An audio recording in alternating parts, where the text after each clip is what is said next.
All right, we're live on YouTube. Great. Thanks, Ben. Hey, folks, if you're joining us early, welcome to the Resource Planning Advisory Group meeting. We'll be getting started in just a few minutes.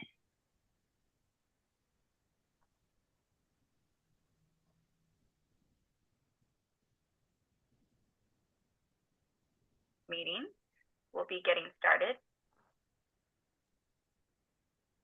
Hey, Ben, I think when you're not on mute, it's giving me the feedback. So if you don't mind, thanks, Ben.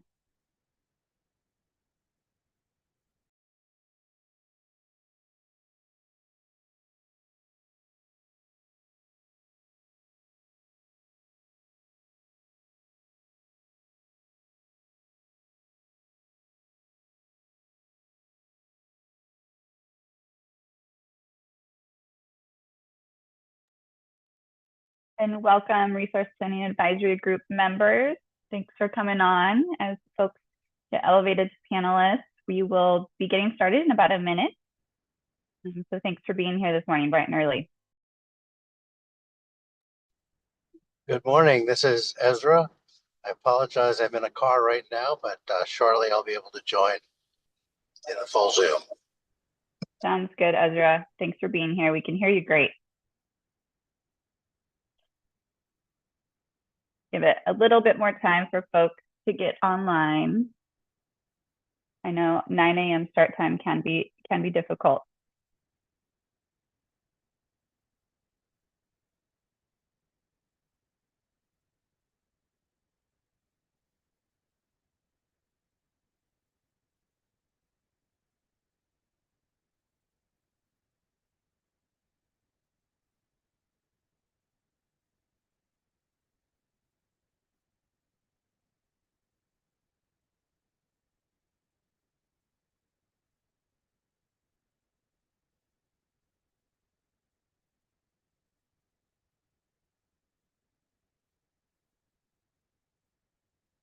All right, folks, I'll give it just another 30 seconds or so to see if we can get more of the RPAG members on, and then we'll get started.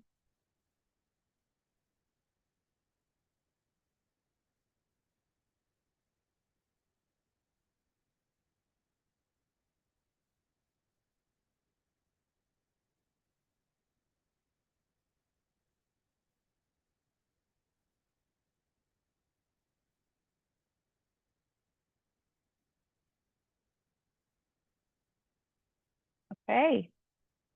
Well, looks like we're getting critical mass, so we'll go ahead and get started. Good morning, everyone, and welcome to the February 27th Resource Planning Advisory Group meeting. I'm Annie Kilberg-Smith. I'll be facilitating today's meeting. We're going to be talking about a lot of things related to the 2027 Integrated System Plan, welcoming new members today. And with that, I would like to first introduce Phil Popoff with PSE, Puget Sound Energy, to provide an introduction on behalf of the utility. So, Philip. Great. Good morning, everybody.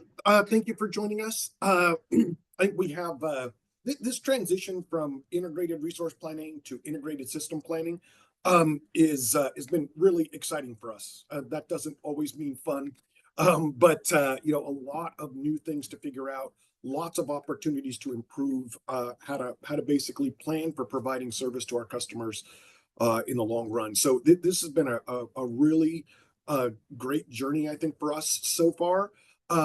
We're adding several new people to the RPAG today, some great folks, to the folks we already have that are fantastic.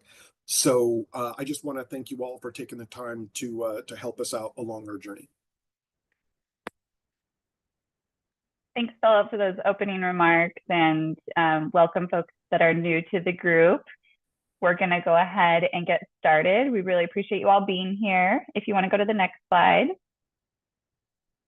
I'm going to go through a couple key things just for folks that might be new. A quick reminder for attendees, the public at least, the Q&A is turned off during the meeting, but you can, for the panelists, you can use the chat for discussions. We will get to public comment at the end of the meeting. And when we get to that point, we'll ask you to go ahead and raise your hand and we can elevate you to a panelist when we get to that.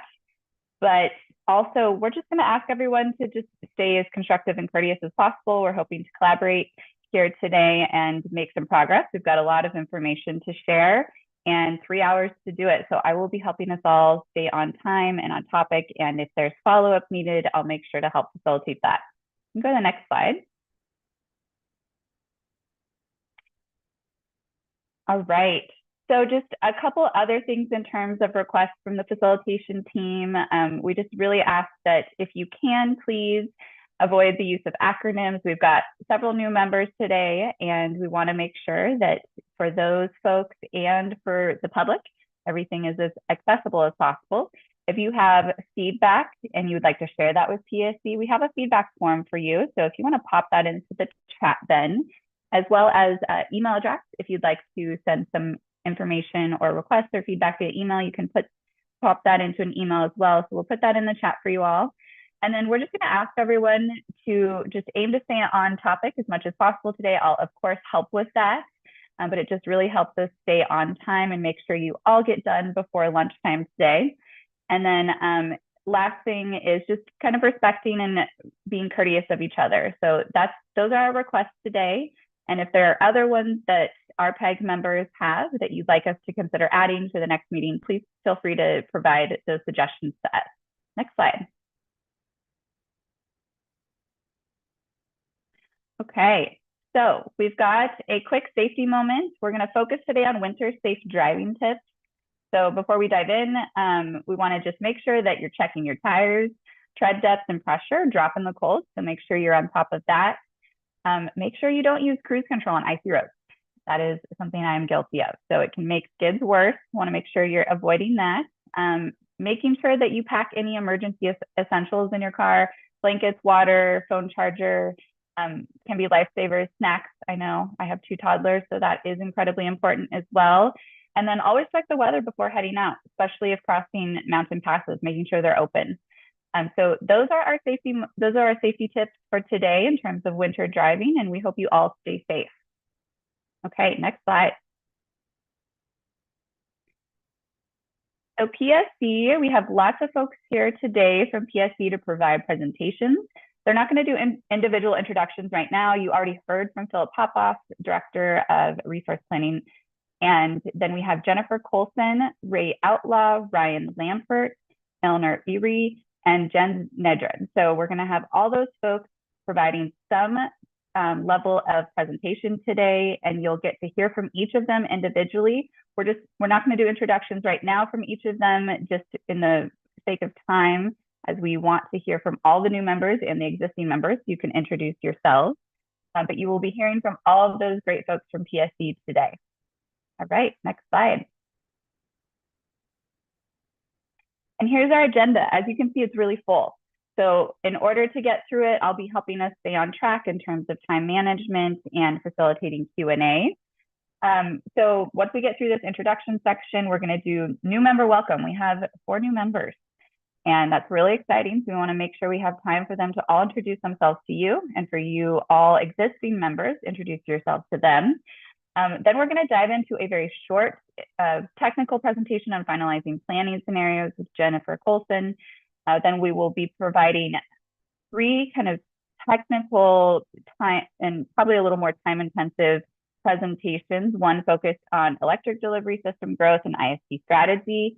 And then we're going to move into local on-system transmission and regional long-haul transmission. Those all have about 40 minutes for the content and Q&A. They are pretty in-depth, so please feel free to ask questions as we go. And also, if your questions don't get answers today, we have that feedback report as well as other opportunities as needed to engage with PSE and get your questions responded to. Then we're also going to be talking about future engagement topics, and we'll wrap up with public comment opportunity and get out of here no later than 12. Any questions on the agenda? Looking to see if there's any hands up. Okay. Great. Well, then let's go ahead and keep moving. You can go to the next slide.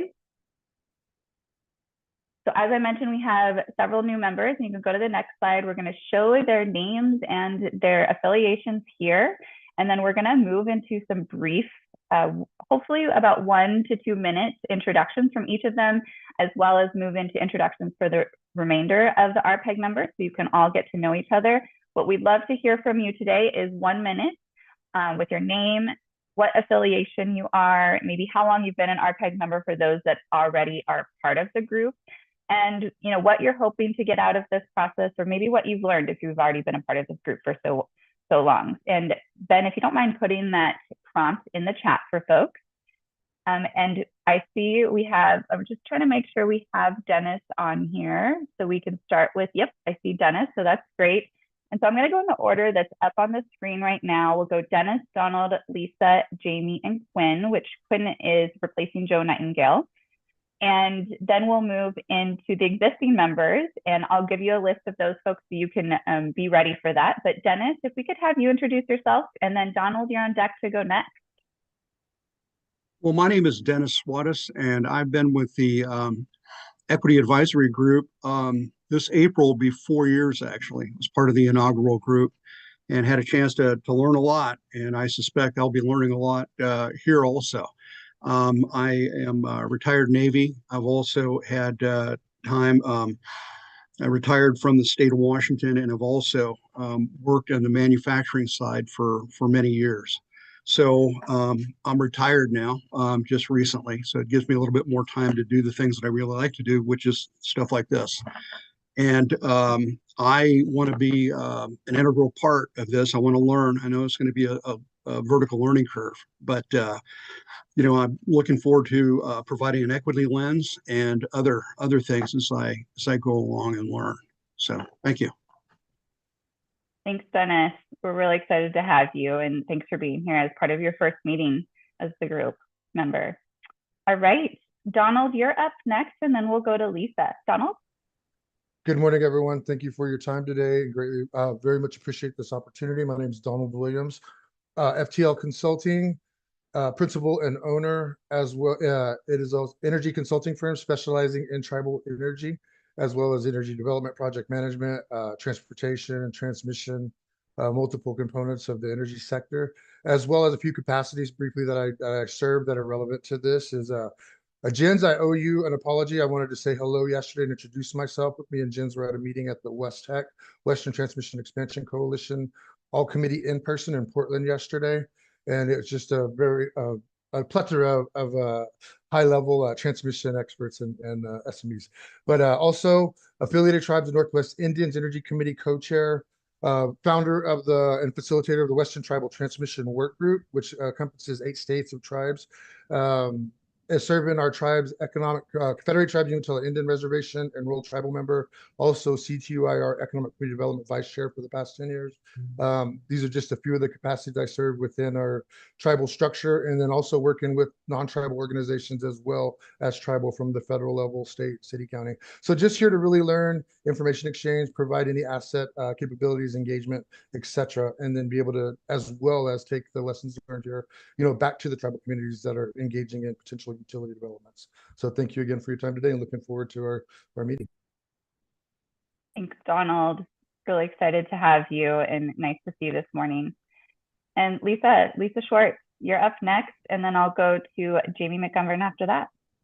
Good morning, everyone. I'm Lisa Schwartz with Berkeley Lab. I've been at the lab about 11 years. I conduct research, I provide technical assistance to state agencies, and I also provide training for state agencies, primarily these days on distribution system planning, but I do have a strong history in integrated resource planning as well, and some in transmission. I worked at the Oregon Department of Energy and the Oregon Public Utility Commission for a long time. I was the director of the Oregon Department of Energy, and I also worked for a nonprofit organization called the Regulatory Assistance Project, where I provided a lot of technical assistance. And I'm really excited to learn along with you and hopefully be of value with all of my colleagues doing research in a variety of areas. Thank you. Thanks, Lisa. It's great to have you here with us. And Lisa, I know you have to step out for a bit of the meeting today, but please feel free to be in touch if you need us to help catch you up after today. All right, Jamie McGovern, you're up next, and then we'll go to Quinn Weber. So Jamie. Hi, I'm Jamie McGovern. I work at Walmart Energy. Currently, my history is in Public service, mostly I worked at the Public Utility Commission as an analyst there in rates and regulatory, working on GRCs and IRPs, and doing similar work for the Citizens Utility Board of Oregon and the Utility Reform Network, or TURN, in California. I'm an economist and mathematician by training, and I have a strong background and set of expertise in constrained optimization and analysis. And I'm happy to be here, hoping to lend my skills, my technical skills, but also, given my diverse background, various perspectives from different agencies and customer perspectives. And I'm really interested in this shift from the IRP to ISP and the shift in focus, connecting customers into that process, and hoping to learn on that front as well. And that's it. Thanks, Jamie, for being here. Excited to have you as well. We've got a great group of new folks joining us, so this is very exciting for the group. And then Quinn, would you like to introduce yourself? Yeah, hi, I'm Quinn Weber. I am a regulatory analyst at the Washington Utilities and Transportation Commission on the energy planning team. Prior to that, I was a master's student at University of Washington. And I'm very excited to be a part of this process. We have a really interesting opportunity to do something with the ISP that no one else in the country is currently doing. And so just here to make sure that this adheres to all the statutory and regulatory standards. Great, thanks, Quinn. Great to have you here. Love the background. All right, well, thanks for letting us take some time to get all the new members and Quinn, as a replacement, give you all space for some introductions. Now, what I'd love to do is just move to some of the existing members so all the new folks can hear what an amazing group this already is, and here's some expertise that everyone brings to the table. So I'll first start with Eliza, if that's okay, and then I'll go to Dan after that. Hi, can you hear me? I just want to make sure and see me. Okay, I'm Eliza Stilig, and I am the Analytics and Policy Director at PNUC, the Pacific Northwest Utilities Conference Committee. I have been with PNUC for about coming up on 3 years. It's a trade association for the Northwest Electric Utilities, but our mission is bringing the power of good ideas together. We have a main product, the Northwest Regional Forecast, which is a sum of utilities, loads, and resources to bring perspective about how utilities are planning and what could be happening in the next 10 years. Before being at PNUC, I was at Seattle City Light, where I managed for about 6 years their resource planning, forecasting, and analysis group. I have a long history in resource planning and resource acquisition in the Northwest for close to 20 years. I was doing that kind of work, and I originally come from the Washington, D.C. area, where I started my career in energy in the late 90s, where I did integrated energy system modeling for my client, was primarily the Department of Energy.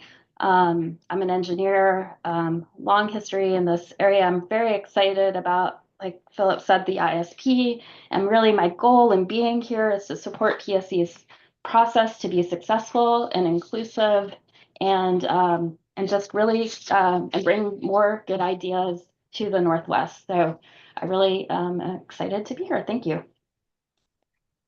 Thanks, Eliza. All right, I have Dan up next and Froylan after that. Dan?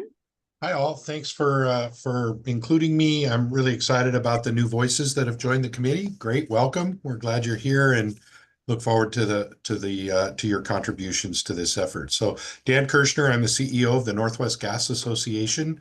I've been here almost 25 years, 24 and a half or 23 and a half, I guess, years. I don't think there was a before, it seems like, but been here for quite a while. The Gas Association represents the natural gas utilities and pipelines that serve 3.5 million households and about 350,000 businesses, institutions, and industries across Idaho, Oregon, Washington, and British Columbia through about 130,000 miles of installed energy delivery infrastructure. And so we also do an aggregation of our member companies' planning documents and produce every other year what we call the Northwest Natural Gas Market Outlook, which tries to take a look at provide some education about where we get our gas and the prospects for that, and actually then also provides a perspective on what our members think gas demand is going to look like and the available capacity to serve that demand. So that's, I think, the expertise that I bring to this group. Thank you. Wonderful, Dan. Thank you. All right, Ferlin, you're up next, and then I have John after that. Oh, hi everyone. Yeah, my name is Ferlin Cifuentes. I'm an assistant professor in Western Washington University in the Institute for Energy Studies. I bring a educator's hat and a researcher hat here to this position. I have recent graduates from my IRP class that maybe I have to rename, but it's still the IRP class that have positions in resource planning and system planning at different utilities in the region. So I'm interested in learning more about how this process works so that I can bring it back to the classroom. I'm also a researcher and doing research on optimization problems, constraint optimization, and how we make best investments for the renewable integration.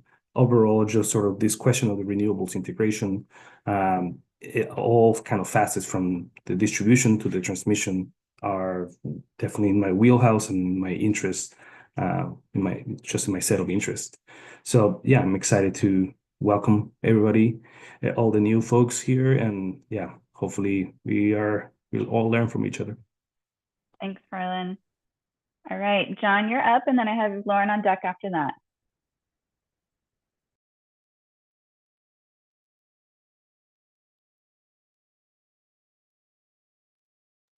Maybe John, if not here. Not seeing him on the list at my quick glance. So I'll keep going then. Lauren, would you like to introduce yourself?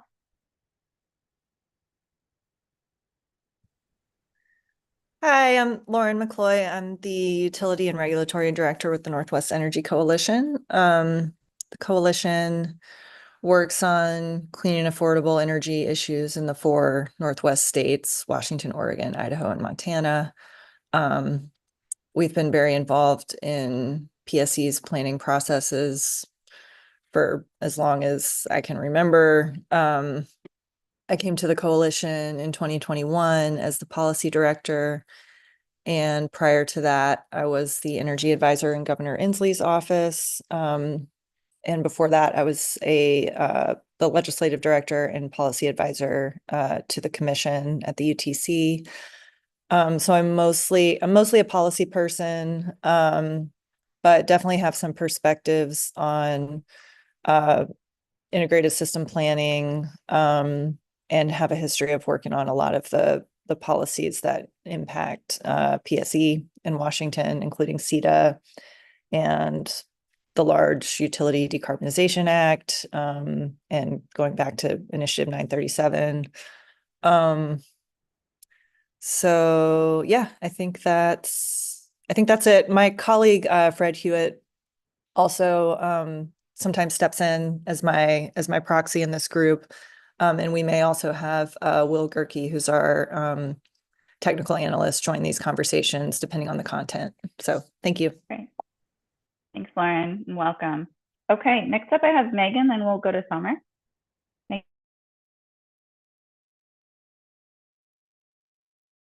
Megan's out. Sorry. Okay, thank you. Why don't we go ahead and go to Summer then? Morning, everybody. Summer Moser. I am an attorney with Davison Van Cleve. I've been in this role for about 3 years, and my connection with the RPAG is that I represent the Alliance of Western Energy Consumers, which is a trade organization whose members are large industrial customers of utilities in Oregon and Washington. So those include electric and natural gas customers of PSE. Prior to my role with Davison Van Cleve and representing AWEC, I was at the Oregon Commission. I was an attorney for the Oregon Commission for a little over 6 years. And then prior to that, I was an attorney with the Citizens Utility Board. So I've got a lot of years of a lot of consumer side advocacy, and definitely bring that perspective to the RPAG. AWEC, whose members pay millions of dollars in electric and natural gas rates per year, certainly have a vested interest in making sure that planning is efficient and that their interests are represented. And so I bring that consumer perspective to the RPAG. Thank you. All right, and to bring us home, we've got Ezra, and then we'll keep us moving. Ezra. Hi. Ezra Hausman. I'm working with the Office of Public Counsel with Stefan. I'm an independent consultant on energy and environment issues, climate scientist by training, but I've been working on energy planning issues for over 2 decades, worked all over the country, including with PSE in the past. I'm very excited to be a part of this process. I already was when it was just an electric process because of the unique regulatory structure with the CETA and the climate protection, not calling that the right thing, but anyway, the rules that are governing the environmental constraints. Now that it's become more of an integrated process, it's a very unique opportunity to work on gas and electric together. I think of my specialty as ensuring that we're adhering to reality. And I think that integrating things and having these constraints is an opportunity to just make sure that we make Washington's laws, adherence to Washington's laws be possible in a way that is cost effective for consumers. Very important. That's what working with the public counsel as well as protective of the environment. So we want to make sure this all works in a way that maintains reliability and protects consumers. So very nice to work with all of you. Great. Thanks, Ezra. And maybe you weren't the last one. I think we still have a few more. Just still looking at my list here. It looks like Stefan is online. Stefan, would you like to introduce yourself as well? Yeah, thank you. My name is Stefan de Villiers. I am with the Public Counsel Unit of the Attorney General's Office. We always have Ezra here as our expert on these matters, but Public Counsel is the statutorily designated ratepayer advocate for residential and small business investor-owned utility customers in Washington. And we are always happy to be here to learn and ask questions about PSE's plans for an affordable and equitable future for ratepayers as well. Thank you. Thank you. And then Katie Chamberlain, I'm sorry, I was clearly not having enough caffeine this morning. I had deleted your name and instead put Megan, but you are here. So why don't you go ahead and introduce yourself and then we'll wrap up. Hi, yeah, no problem. I figured it was just a little switch. Hi, everyone. Katie Chamberlain. I'm with Renewable Northwest. I'm a regulatory manager. I've been with Renewable Northwest for about 1.5 years now, working to advocate on behalf of renewable energy in Washington, Oregon, Montana, and Idaho. I think I've been involved in this process for about as long, and just excited to be helping the utility put together the first ISP that I know of, and to kind of learn how that process works, and also make sure we're moving towards a cleaner energy system in Washington that's still reliable and affordable. Thanks. Thanks, Katie. Thanks for being here. And that gets us to the end of our new members and existing members. And wow, that's just like such an impressive group of people. I know PSE really appreciates you all being here and willing to take your time out of your days to spend with them on this really important planning process. So thank you all for those incredible introductions. And I know you all will get to know each other in the coming months. You can go to the next slide. We did want to do a quick process update before we dive into some of the technical presentations. So PSE and Triangle, the facilitation team, are working on some proposed edits to the RPAG charter, and we'll go ahead and put that link in the chat in case you have not looked at it recently. It was last updated in January last year, I believe, and we're going to be proposing some updates just based on the new membership as part of kind of the regular revisiting of the content of the charter. And we'll be providing those updates to you all to provide feedback on. You're more than welcome to provide your feedback prior to or after the March meeting, and then we'll be looking to readopt it in the coming months. So feel free to ask us any questions about that, but I'll keep us going so we can get into the technical content today. And thank you again all just for being here and just the impressive group. We're really excited about it. All right, so let's go to the next slide. So our first technical presentation today, we have about 15 minutes or so to talk about finalizing planning scenarios from Jennifer Colson. I'll turn it over to you in just a moment, Jennifer. And just wanted to say that this is probably a lot of information for the new members because it's a continuation of previous conversations. So if this is something that you feel like you need more time with PSE on, they are willing to do another informal session for you all, maybe like 45 minutes or so. So feel free to just let us know if you would like to request that, since we are going to be breezing through this rather quickly before the more extensive technical presentations. But also feel free to put any questions in the chat, raise your hands throughout these presentations, and we will go ahead and get to as many as we can. And then with that, I'll go ahead and reintroduce Jen. You can take it from here. Great, thank you. Good morning, everyone. I just second what Annie was just saying. So it's a lot. I recognize you're kind of jumping in full force, so we can definitely go through it again. And you'll notice as we shift to 2025 that we're really starting to dive into the modeling and the methodology, as you see with the agenda today, and transitioning away from the higher level stuff. And that's important to make sure that we can incorporate your feedback. So that's why we're moving as quickly as we are. And so let us know if you need more. So the next slide, for what I'm going to cover in my 15 minutes, is discuss the feedback that we received on the scenario. So we had an RPAG meeting in December. It had a lot of good dialogue and conversation. And after that meeting, we received a lot of questions and clarifications regarding that conversation that we'll highlight for you today. I want to talk about the sensitivities and then just give you the context and set up the framework for when I hand it over to our electric system planning group. So next slide. So in December, as I mentioned, we had the RPAG, a lot of good conversation and back and forth. We received a lot of questions. So if you haven't had an opportunity to look at that feedback report, I would encourage you to do so. It's really helpful to just ensure we're all on the same page regarding the context and regarding the clarification questions that were asked. And we pulled it was pretty hard to summarize it. So we just pulled some really key high-level questions that were really important and foundational to this integrated system plan and how we set this up that we thought were important to just address with everyone today. I don't know why my camera thinks I'm a ghost. I'm sorry. Hopefully I come back. It's weird. So why is PSE not showing full-scale electrification prior to 2030? Let me just mess with my camera while I keep talking. So in the conversation and in the feedback report, we discussed that the electrification programs, this is specific to building electrification, was going to really be more generally adopted in 2030. And you'll see that when I show you the scenarios. And the reasoning for that was currently in 2024, PSE had a pilot on targeted electrification. We proposed additional pilots expansions to go into 2025, and we're still actually awaiting confirmation from the commission that we are able to invest in those pilots.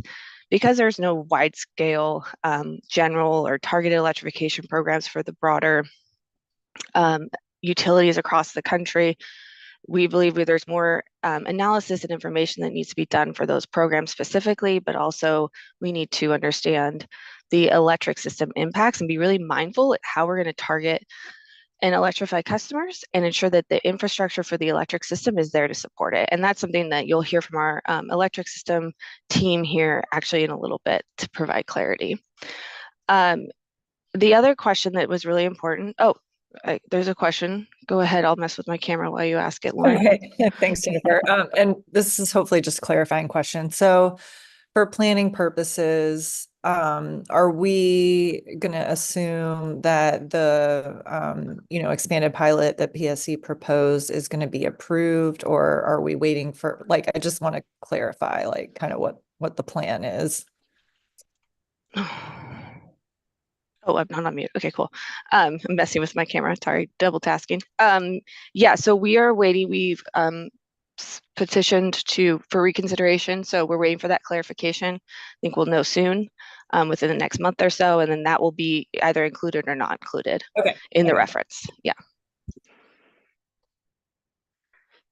Okay, so strange. We can still hear you at least, Jen, but yes, it is strange. Okay, so moving on to the next one, if that's okay. PSE, I'm sorry, not the next slide, the next question. PSE is, the question was, why is PSE moving away from the preferred portfolio? Again, this is probably out of context, especially for the new members, and then maybe even for the existing, because the conversation was quite a while ago. But this question is because in that conversation, we talked a lot about the near term and specific actions and the importance of that for this portfolio and this integrated system plan. And in doing so, I think we maybe caused some anxieties regarding our, PSE not providing a 20-year view of the integrated system plan. And so to clarify, the intention is that we're going to provide the 20-year view of the system. The difference is that we're just trying to highlight the importance of the near-term assumptions and how it relates to those specific actions, specifically because this integrated system plan has to be approved or will be approved by the commission. So that is, we're going to provide the preferred portfolio. This will be done as per the rules in HB 1589 and that are being developed right now. This is referenced as well. So give you more context there. There was another question regarding the Climate Commitment Act consigned allowance line. So if you're not familiar, the Climate Commitment Act is the law in Washington State where on allowances there is a consigned allowance tax, if you will, on emitting for that for those emissions regarding fuels that are not clean, or energy and fuel that's not clean. So this is very specifically impacts the natural gas utility and then has impacts on the electric side as well when you think about the thermal units. So we have allowed consigned allowances, like allowance of emissions that we're able to emit based on the Department of Ecology. This has been assigned for the electric utility and the gas utility separately. And so when we talk about these scenarios that I'll show you, we're talking about combining those allowance lines because now we're in an integrated system. And so that's what we were referring to specifically. And then on the last one, we got a suggestion regarding electric vehicle adoption and including those separately. So when I show you the scenarios, you'll notice electric vehicle adoption changes and increases over time within each scenario on top of building electrification. The reason for this is really a few. One, the bookend concept and this high level idea that for this integrated system plan, because it's so complex, we need to establish bookends, understand the breadth of where the potential futures may lead us to ensure that we're planning for the correct risks. And it's less important to make sure we have every single dot on the curve, as long as we have dots on the curve that are realistic and potential opportunities. So that way, if one of these scenarios becomes a realistic or a future that we find ourselves in, the company could pivot and adjust to those risks. And the reason I bring this up in relation to electric vehicles, we've had this prompted a lot of really good internal conversation as well, because there's a desire to evaluate the impacts of building electrification or electric vehicle adoption on its own, right? And understandably so, want to know what are those direct impacts. However, when you think about it, if electric vehicle adoption were to occur and accelerate, and investment and money was thrown into cleaning up the transportation sector, then concurrently at the same time, you'll be cleaning up and the building electrification as well, right? And those come together, they're not separate. And the reason that's important is what we'll talk through with our electric system in a minute. It's a compounding issue, and ignoring the EVs while just focusing on building electrification is missing a piece of the puzzle that's really important, because together they have an impact. And so we've proposed continuing to have them included in these scenarios to, again, illustrate that bookend concept. But to the point of the feedback and the questions, we did add a sensitivity that we think is important based on the comments that were made, and able to address different levels of electric vehicles off of the reference case. So those were the kind of like high level things. There's a lot in there, like I said, really good clarification and foundational comments to consider. Okay, next slide.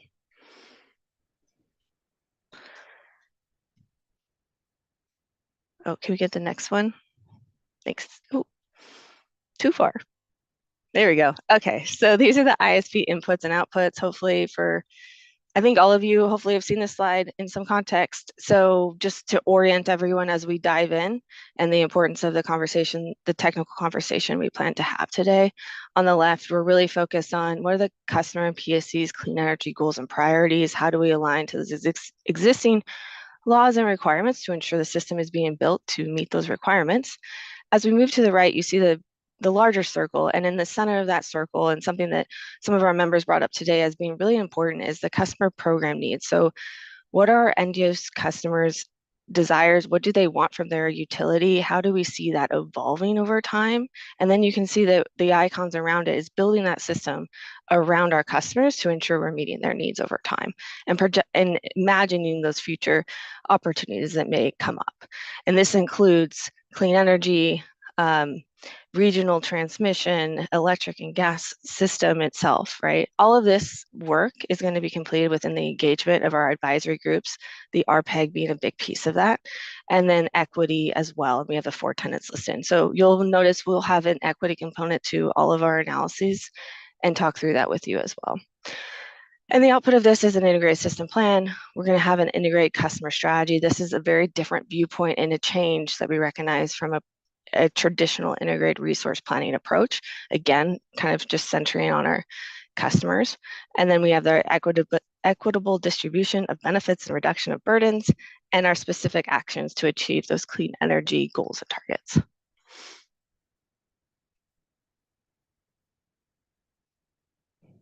And we can go to the next one. This is kind of what this analysis will tell us. This is kind of just providing more context and clarity regarding that preferred portfolio comment that we just discussed. So we see this plan as a 20-year plan. There's near short-term actions that are going to have achievable customer program levels, local infrastructure needs, and utility scale resources. Then we're going to look at medium term, so years 5 or so out, which would also include all of those things, but it helps inform us on maybe there's some shorter term actions that we need to take that are less construction oriented, but more preparation, right? And then same goes for the long term. That long term view is important, but it's uncertain and we're unsure. That's kind of what we were trying to reference in the December meeting, and so it's important to consider those things, identify them, and be prepared for the event that we need to move forward with one of those versions. So to keep us on track, I'll keep moving to the next slide if that's okay. Another follow-up from the December meeting was terminology. So we were talking about reference scenario sensitivities and portfolios in that December meeting as well. And someone brought up a really good point, questioning, how is this different? And it was a valid question to raise. So the definitions that you see on the screen really aren't different than from an IRP in its traditional sense. What we're saying is the application of them is different. And this will become very important once we actually start talking through results. And so it's important just to foundationally set up the terminology that we are going to use and to ensure that we're on the same page when we're talking about these details. So when we talk about the scenarios, It's a set of planning assumptions about the future that inform modeling and analysis. The scenario helps us understand what the future resources may be needed. The reference scenario is the current laws and requirements, and I'll show you that in a moment. A sensitivity is essentially changing one aspect of the reference to test out the robustness of that reference case and what would happen if that assumption were to change. And then the portfolio is a set of different resources, and this is really where it could get confusing as we move into an integrated system plan. This is no longer just an energy supply portfolio. This is a customer, energy supply, and delivery portfolio. And so we'll just have to be really specific and focused on when we're talking about a portfolio, what are we really referring to so that we're all clear. And so that's the output of what would be developed to meet that scenario and or sensitivity, if that makes sense. Okay. Again, I recognize this is a lot and I'm going to move a little quickly. Apologies. Next slide. Okay, so here are the scenarios. A couple changes is we are looking at a table. So we thought this might be a little bit more helpful for digestion. We added a couple columns based on the conversation in December, some really helpful points on what we should be including on this screen to help you understand what the scenario is. You'll notice that the scenarios on the left are the same. So we have mid, high, and high plus, but we numbered them and then added a little bit more of a descriptor regarding what those scenarios are.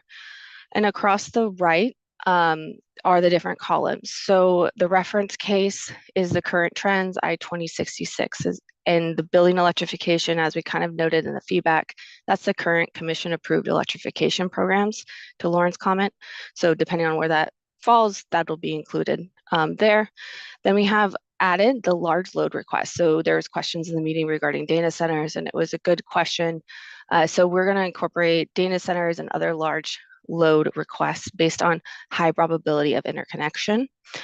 And lucky for you guys, the group that's going to talk is part of that process. But essentially at the end of the day, it's really looking at how far maturity-wise, how far in that interconnection queue is that load request. So is that load request literally ready to start construction, or are they really just ideating on that interconnection? And that's what we will delineate in the probability that's referenced on the screen. So high probability means they're most likely to move forward, whereas mid and low would be less and less likely going through. And then we have customer programs.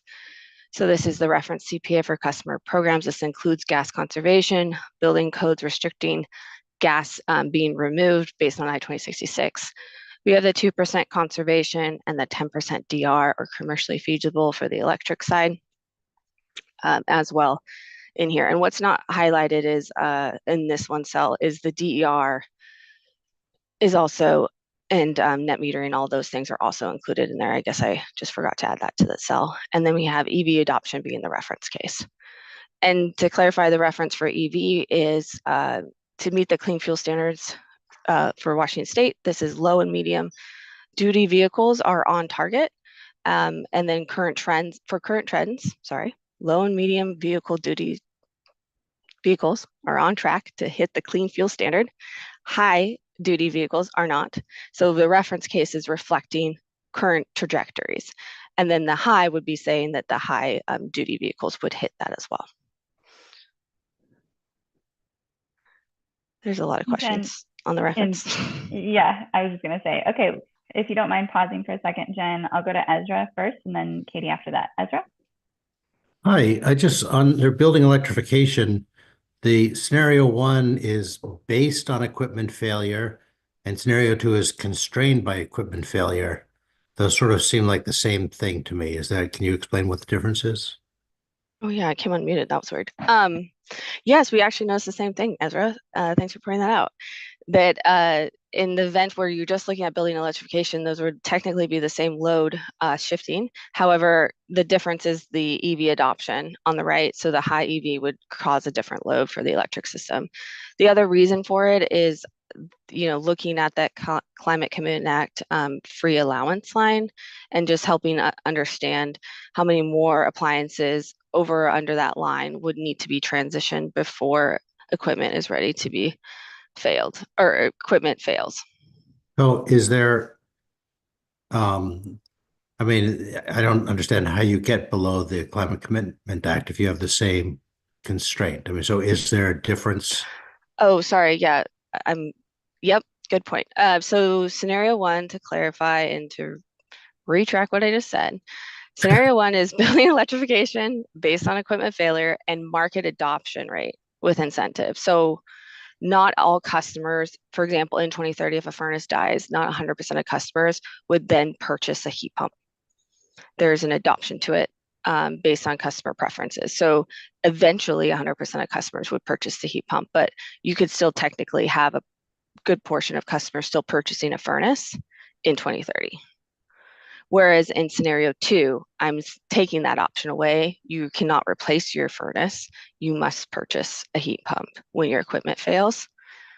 And then also trying to see if there's a way to get below that Climate Commitment Act combined allowance line. I see. So scenario one is an incentive. Scenario two, there's no option. Your equipment Right. can't, Thank like you. with incandescent bulbs, you can't buy them anymore.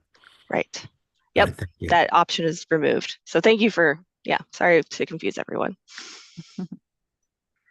And Katie, you had a question as well?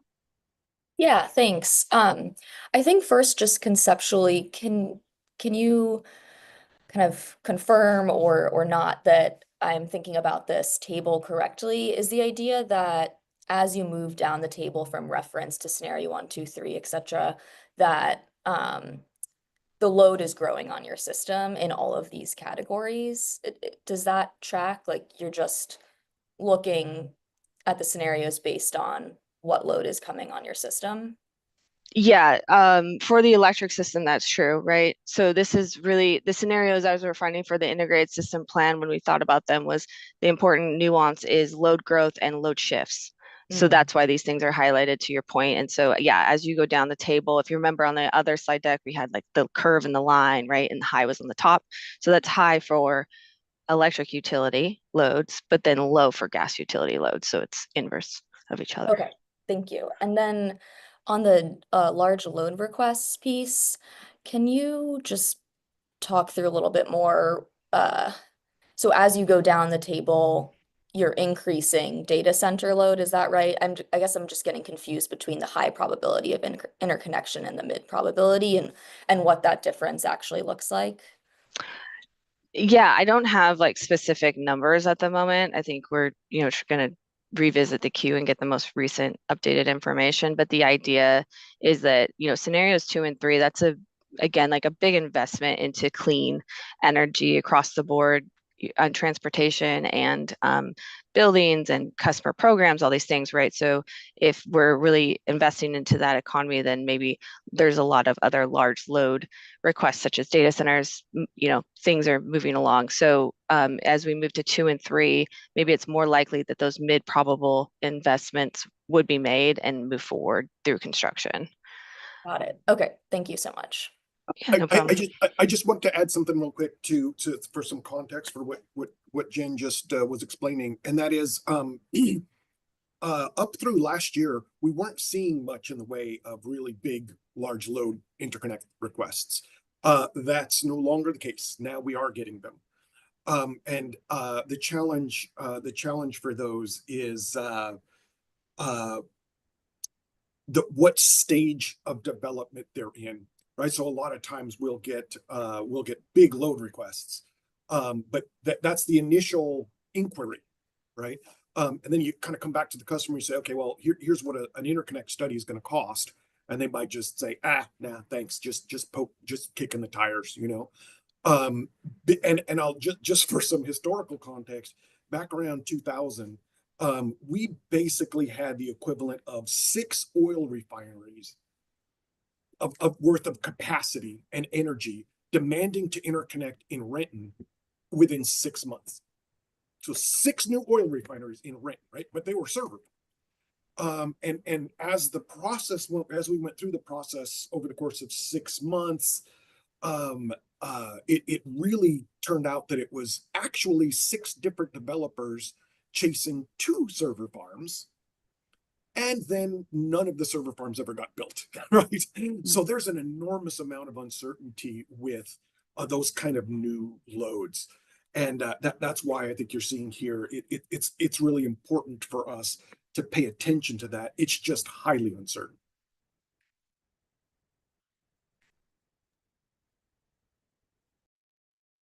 Thanks for that context. And yeah, thank you for that question, Katie. I see Quinn's hand up. Yeah, I'm just curious about where voluntary electrification falls into this graph. Would that be more customer program, building electrification, a little bit of both? To clarify, voluntary, you're referring to customers that electrify on their own without incentive? Correct. Yeah, so that would be based in, or I'm sorry, that's incorporated into the load forecast. We've been doing some analysis regarding the volume of that, and then that a volume of customers that we believe are transitioning without any incentive, and that would continue, and then that assumption would be baked into the base forecast. Thanks. I see Lauren's hand up.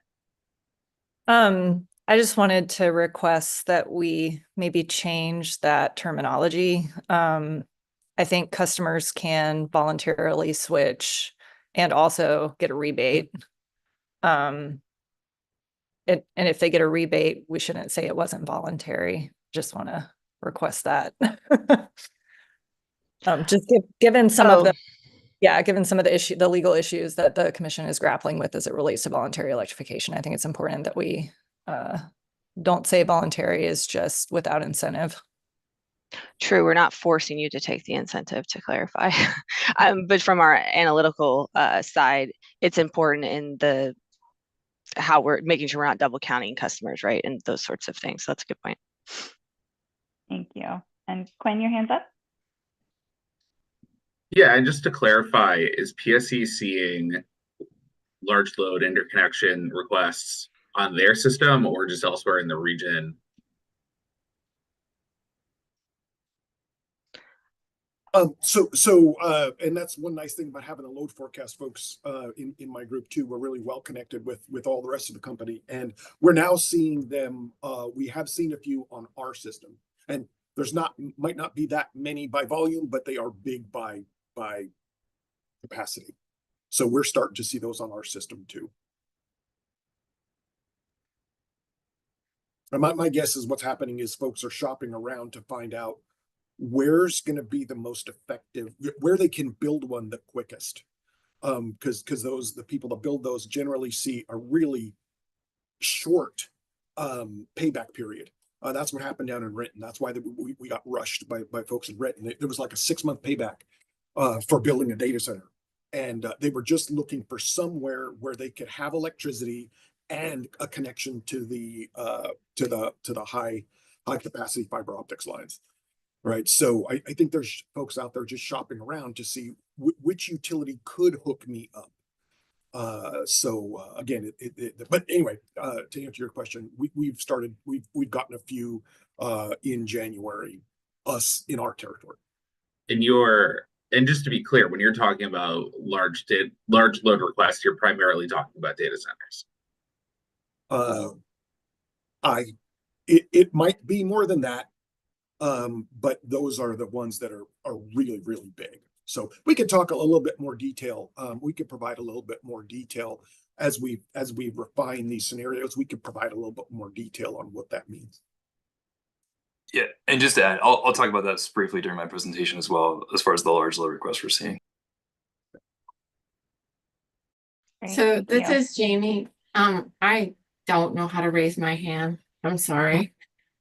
So if it's okay, and I'm in turn, when I look down the large load request, I just see like data centers and everyone else, data centers and everyone else. And, we're seeing situations where, one data center can equal the size of an entire system, in terms of requests. And so I don't know, I know this is not California, but in California, we're seeing in the planning rationing that has to happen, because not just because of what the, rates or utilities or the planning, but like the contractors that are available. And so to the extent that in the planning has to be accounted for, I'm wondering, and it could be something that's further on in the conversation, but how that would be dealt with, whether there's like a matrix or sort of a methodology in terms of how those types of things are ranked, because it seems to me clear that is inevitable in some cases, that you can have planning, but there's real world constraints that aren't getting you there. In the short term, we all see that, but I also see that happening in IRP, ISP planning as well. Yeah, Jamie, I think that's a really good point. And back in the 2000 situation that I mentioned, we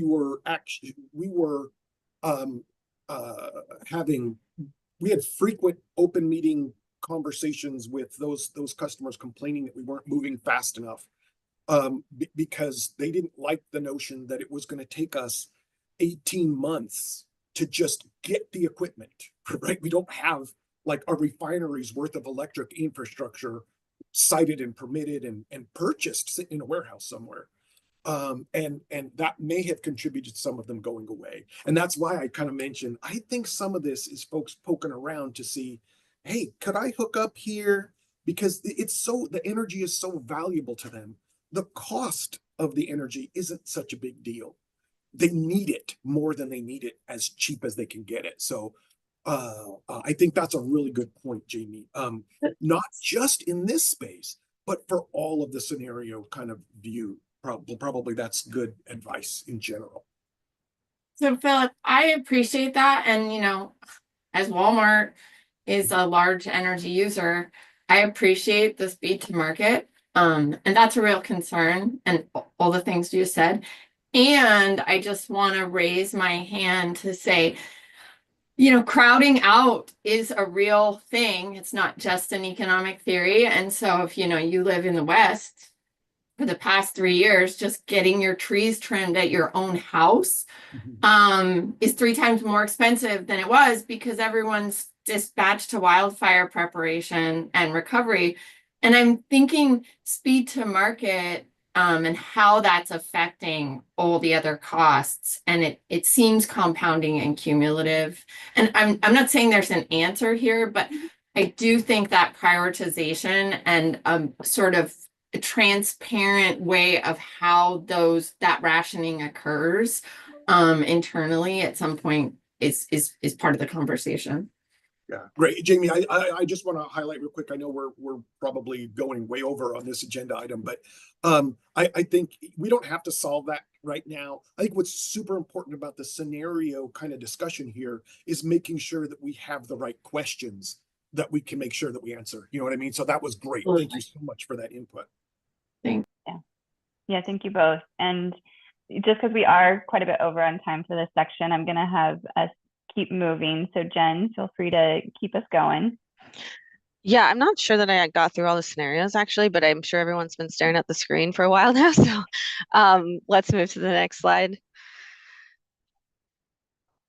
So these are the sensitivities that we're considering. You can see there's some changes, as I mentioned, per the comments and the questions that we received. We made some adjustments from the last meeting, so hopefully you see that reflected here. We added a low EV adoption on here, E on the left side of the screen, really looking at no incentives or policies. So if there were no incentives and policies on electric vehicles, what would that look like? And then a high EV adoption as well off of the reference case. I can take a question. Yeah, and then Quinn, I was just going to request for remaining questions after that. If you all can put them in the chat, and we'll see if we can get to them today, or maybe just respond in writing afterwards. Go ahead, Quinn. Oh, I was going to put this in the chat, but I might as well ask it since you prompted me. Is PSE going to be considering a maximum customer benefit scenario? I will punt that to someone else. Yes. Yes. And I know that I know, and Annie's want to get us moving along here. But I think one of the things I want to highlight from that Jamie mentioned, because I've heard from a few other people, is wanting to make sure that these scenarios are that we're paying attention to what's actually feasible, right?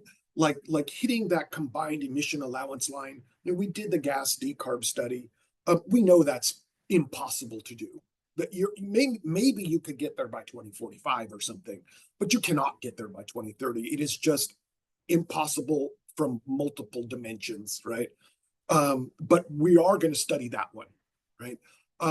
But I think we want to be real thoughtful and careful about making sure that we aren't doing too many scenarios that aren't even commercially feasible, you know? So I think just kind of extrapolating from what Jamie mentioned. So I think we need to kind of take another look at some of these scenarios and come back and maybe make sure, maybe provide a little bit more detail on what we're thinking about with the scenarios, and especially screen them just for feasibility. Like I said, I know the high one isn't even multiple dimensions. It won't happen. It's impossible to happen. But I don't want to wind up doing 3 scenarios. None of them are feasible, right? What's the point of doing that?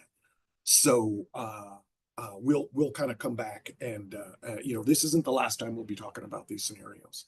So thanks. Okay, and then I wanted to clarify, in the rulemaking process, we're proposing getting rid of the maximum customer benefit indicators. That's why it's not on this list. So that's how that evolved, because we don't have clarity regarding what that actually means. And so it's been a challenge to pull that together and to have a reasonable answer for everyone. So more to come, I guess, on that topic specifically. There's some, Jen, go ahead. I was just going to say there are some questions in the chat. I'm going to request that maybe we keep moving and try to respond to those after today's call, or maybe find an additional time where we could answer those, if that's okay. Yep. You can push back, but I just wanted to make sure we stay on track. That's fine with me. Okay, next slide. Okay, here's a new visual. Everyone loves Tetris, right? So as we talk about this integrated system plan, there's so many components to our Tetris board and pieces that have to come together just right to produce this plan. And so that's just what we're trying to illustrate here for you regarding the conversations, and kind of my point at the beginning, how we're transitioning our conversations in 2025 to be more modeling specific, and how all these different components will be coming together in the ISP. And so there's a lot of complexity and technical expertise in each of these specific areas that we're really excited to share with you throughout the year. So I'm going to hand it over to Ryan Lambert for the system planning. And thanks, Jen, so much for your time on this and attention to all these great slides and information and all your questions. We'll make sure that these questions get followed up with. And then if you want to go forward 2 slides, Jack. And Ryan, please go ahead and take it from here. Perfect. Thank you so much, Annie. My name is Ryan Lambert. I'm the manager of electric system planning here at PSE. And I'm really excited today to talk about one piece of the Tetris puzzle, which is the electric delivery system, and what we're seeing both in terms of growth and how that evolves with the ISP strategy. If you advance to the next slide.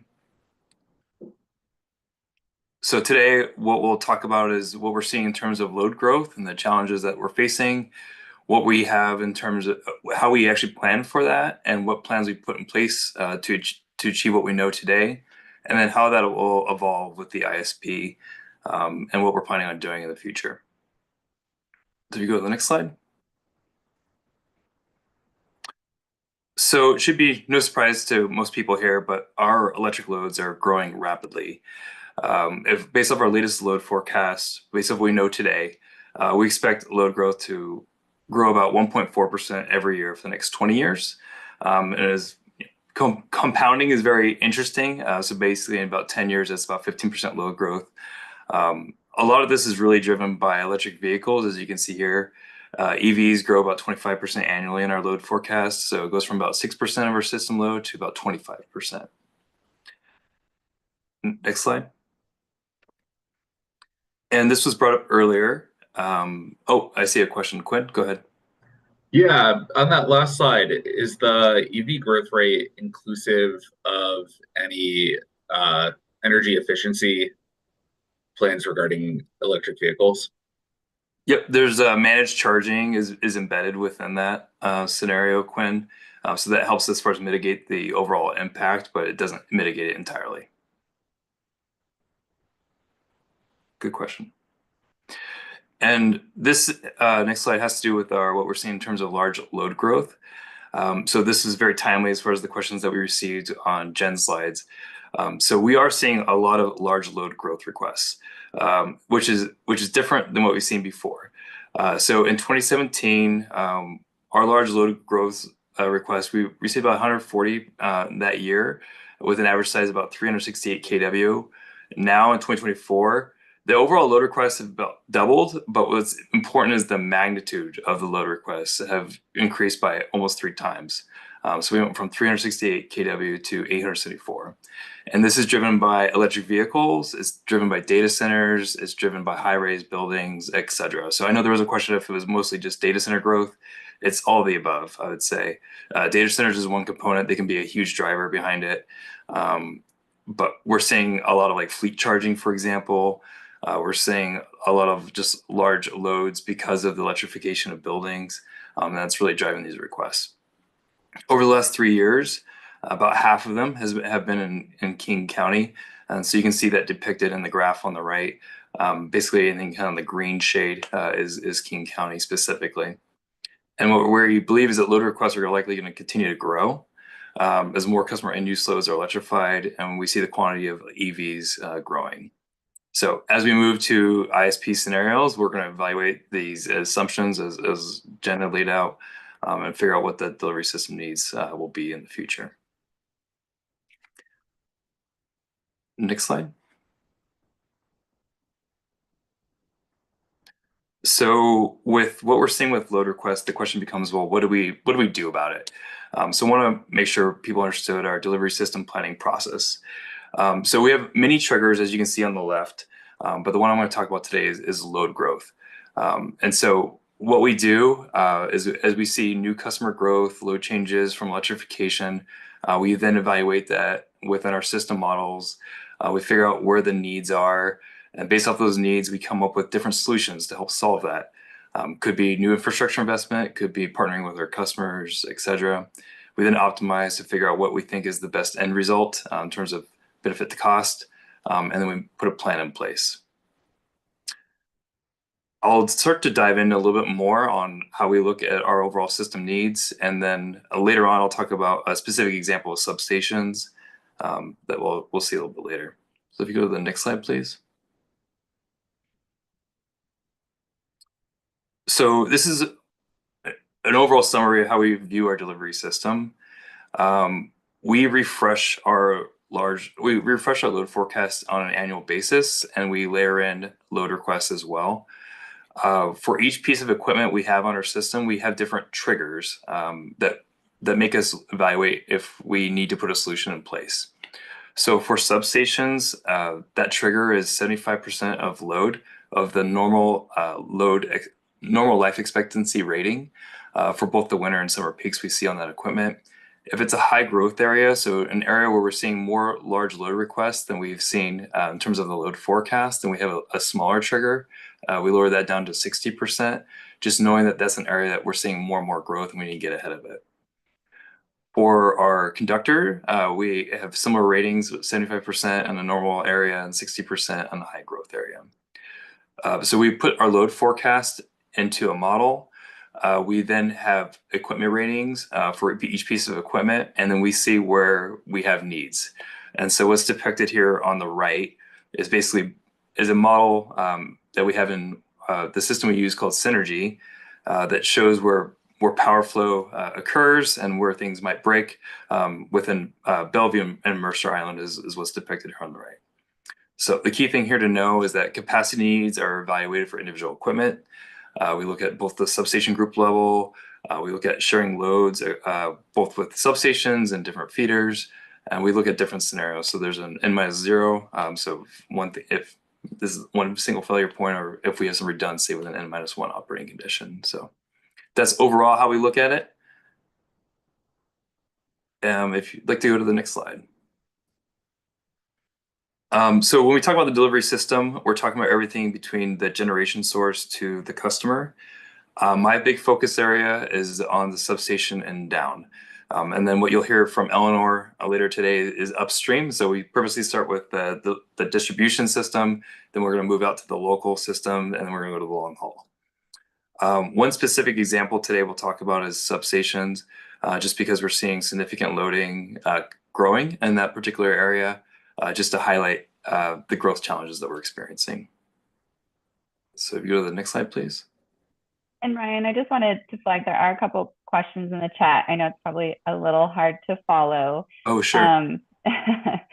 But I'll try to just go through the last couple so we can get caught up. And then if you didn't get your question answered, please feel free to recopy it or just let us know, put your hand up. And just to clarify, in order to put your hand up, hopefully everybody is seeing this, you go to the bottom of your screen where it has the heart emoji and it says react. You click on that and a bunch of emojis or reactions should pop up, and there's a bottom bar that says raise hand, and that's where you should raise your hand. Hopefully that's working for everyone. I have gotten a couple messages about that, so I've been sending those instructions around. The last question was from Quinn about what assumptions does PSE make when downscaling aggregate load growth to the distribution system feeder level? Yeah, great question. It depends on the load type. And so if it's a data center or a large load, usually we don't downscale because it will most often coincide with our peak on the feeder. If it's a residential load, we usually downscale it by about 60%. And commercial is usually around 80% of the load. But the overall answer is that usually the typical engineering answer is it depends. We do our best to evaluate the load shape of the load that's coming on board and see how it coincides with our peak on the individual feeder or the substation.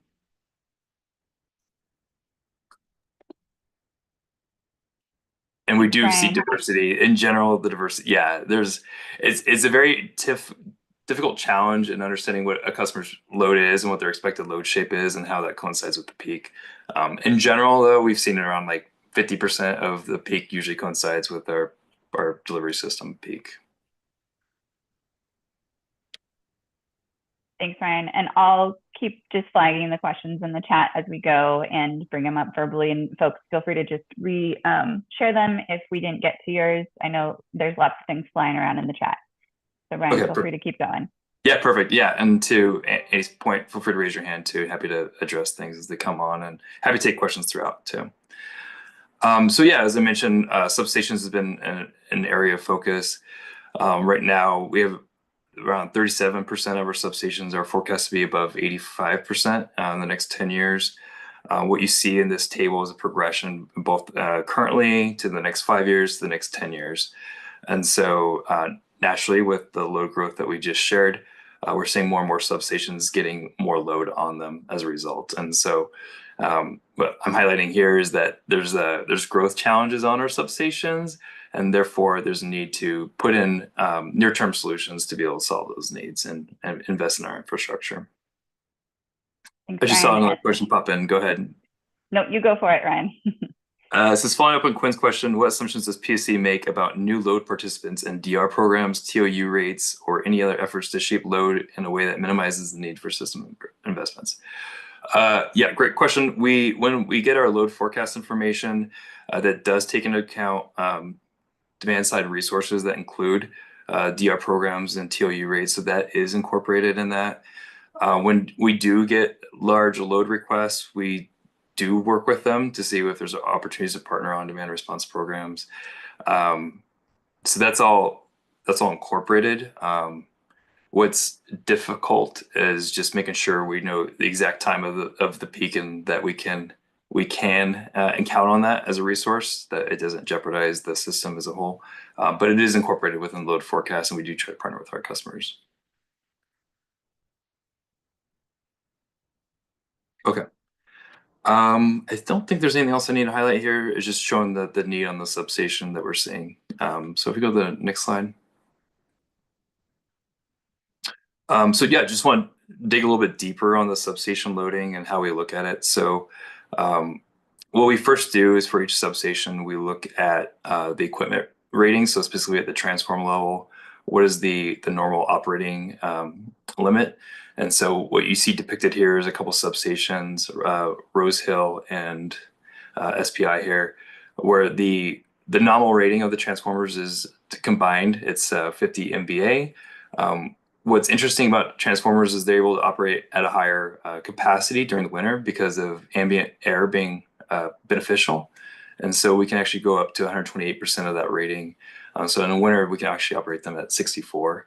And then in the summer, we can actually operate them at about 103% of their rating. So anyways, we evaluate the system ratings of the transformers themselves.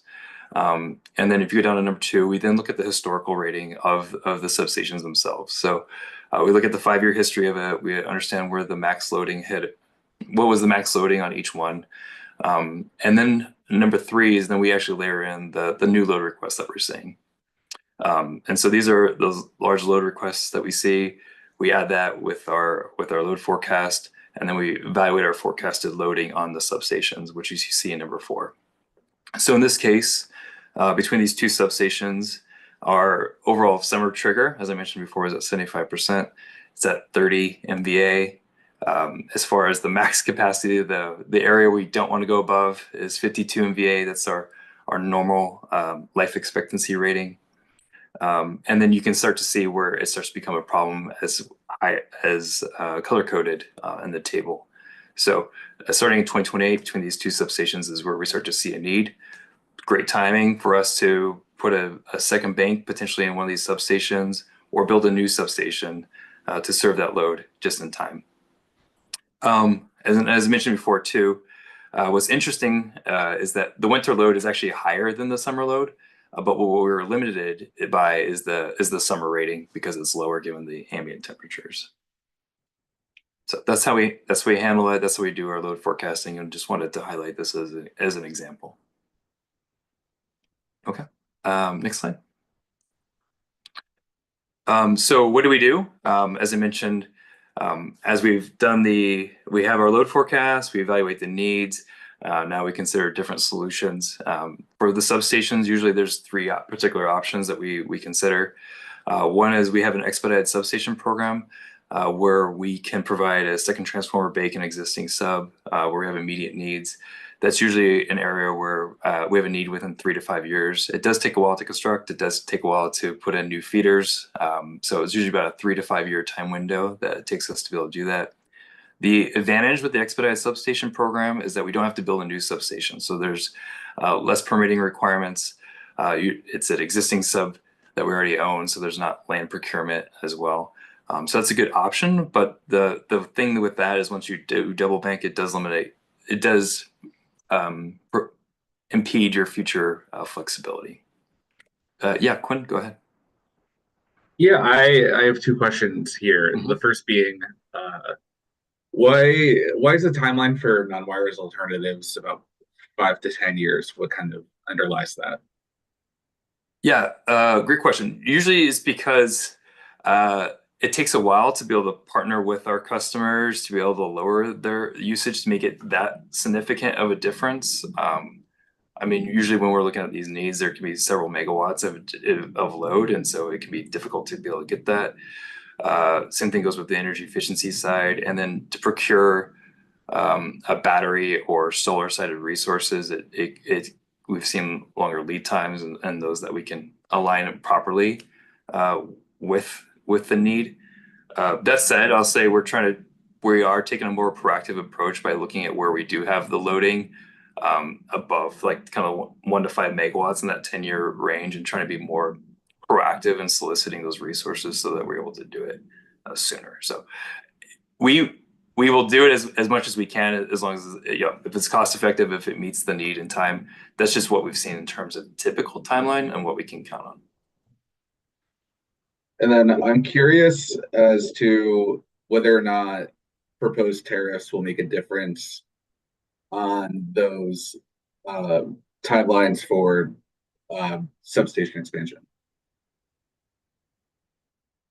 you say a little bit more about that, Quinn?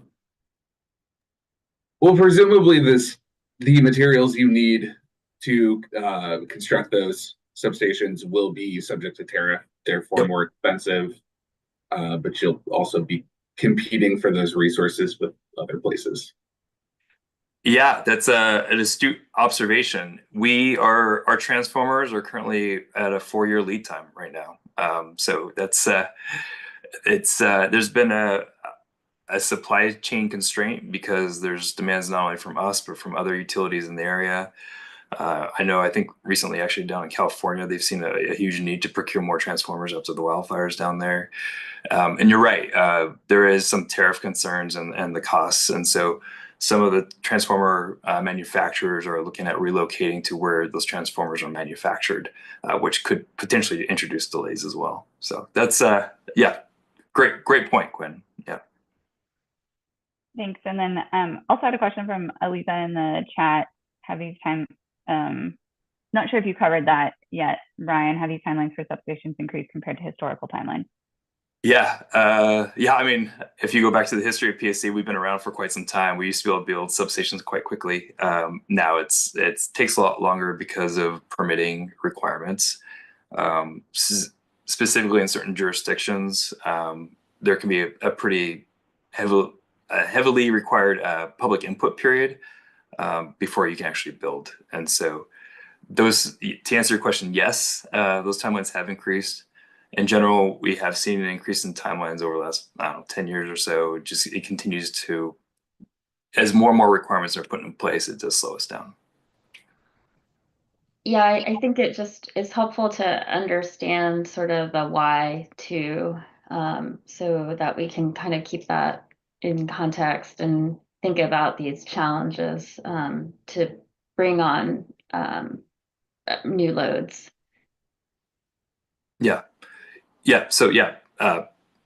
Jurisdictions have increased their permitting requirements. There is like I mentioned, there is a significant public input period required usually. For example, the city of Bellevue, we have alternative siting requirements, or sensitive siting requirements, depending on where it's located, that can take 4 years just to go through that process.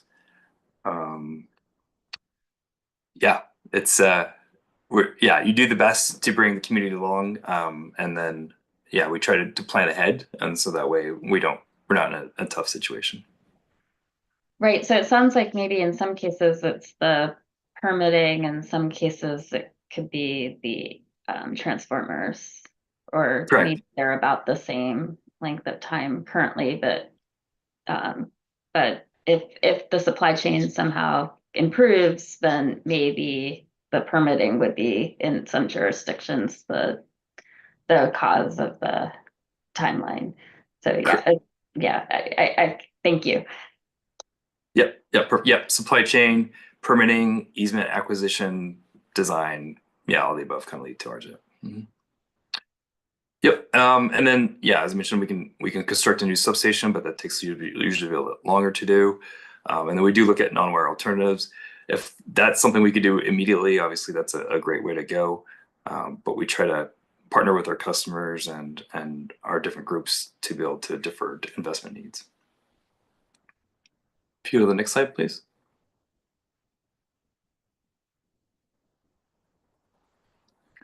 Yep. So kind of want to talk about how this all fits into our planning process. So delivery system planning, that's what I just walked you through. We do have programs. That's usually where, for capacity reasons, we will build a new conductor to tie circuits together, or we build new substations or expedite substations that goes to our major projects. And that gets handed over to our project delivery group. And then they go through this project delivery construction life cycle. So they'll initiate the project, they'll do the planning, they'll do the design. Embedded within that is the permitting process. Then they execute and they close out. And like I said, it can be 3 to 5 years for an expedited substation project. It could be 5 to 7 for a new substation, and it could be like 5 to 10 for a non-wire alternative. Next slide, please. So how does this relate to the ISP? we've started doing some initial modeling. What this looks like, what is here is just illustrative purposes. So going with scenario 1, that's like a lower load scenario, to scenario 2, which is a little bit higher, to scenario 3, which is a higher increase in load, and finally 4 is the maximum increase in load. What you see here is that kind of that 5-year time window, it's pretty steady is what we're seeing right now in terms of investment, because we've already put those plans in place because of the construction timelines. It's pretty hard to influence it. It's hard to serve needs that we don't already have plans of flight, given the construction timelines, the permitting, the supply chain that's required. And then as it goes in year 6 and beyond, that's when we can start to procure and put more plans in place to serve those growing needs and do our best to scale up based off whatever scenario we end up picking. This is still very much in development, but just kind of highlighting our initial thinking and how we might be able to model delivery system needs in terms of the different capacity requirements by scenario, and then the investment required. And then I'll wrap up with the next slide. So with the delivery system planning, we got to address the demands of accelerating load growth while simultaneously building integrated planning tools. So our big priorities are continuing to invest in our transmission and distribution system. For me, it's the distribution system to fulfill the obligations for our customers and be able to meet our growing customer electric loads. We do have an obligation to serve those loads, both in terms of community viability and just making sure our customers are getting what they need. And so we will do our best to partner with them, figure out if there's demand response programs, time of use rates, but also making sure we have the infrastructure to be able to serve these growing loads, both in terms of it was an expedited sub or a new substation or new feeder, et cetera. So we're going to continue to meet those needs and try our best to get ahead of it. In parallel, we'll be building modeling approaches to figure out how we do this with the ISP analysis and the scenarios. I showed you some initial thinking there. And then we're going to continue to advance our development of non-wire alternatives. So ideally, DRs is a new space, and trying to figure out how we figure out what's the right time to leverage them, how we dispatch them, how that works at both in terms of a system peak load, in terms of acquisition of generation resources versus a localized peak and the impact of feeders and substations. So it's a new world that we're working on figuring out. And that concludes my presentation. Quinn, I see you have a question. Is PSE going to build those tools themselves, or will it be evaluating incorporating a third-party software? Right now, it's our intent to build the tools ourselves. But if we have explored some third-party softwares to potentially help us, I think for this first ISP, knowing it's our first one, we're going to do our intention right now is to do it ourselves and learn from it.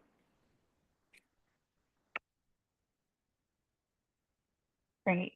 Thanks so much, Ryan. Other questions folks have, or questions you didn't get answers to yet that you're still wondering about for Ryan before we keep moving to our next section for today?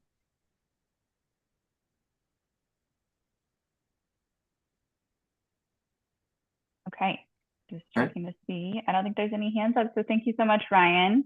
Thank you. And yeah, really appreciate it. And thanks everyone for messaging me about the hand raising. I'm glad you all have figured it out. We'll make sure to cover those instructions in more detail at the next meeting, up at the front of the meeting. And if you're still having trouble, just direct message me and I can send you a screenshot. Okay, so we will keep moving. Next up, we're going to be having another presentation. You can go to the next slide. Eleanor, if you're ready to kick us off, we're going to go into the local transmission planning portion of the meeting. And I know we have this and another portion of technical presentation till about 11:40, so we have a little over an hour. Feel free to put your questions in the chat or raise your hands, and we'll make sure to get them throughout the presentation or at the end. And thanks so much. Eleanor, over to you. Thank you, Annie, and good morning, everyone. So I'm Eleanor Uri, and I'm the Manager of Transmission Strategy and Planning here at PSE. So if we want to go to the next slide.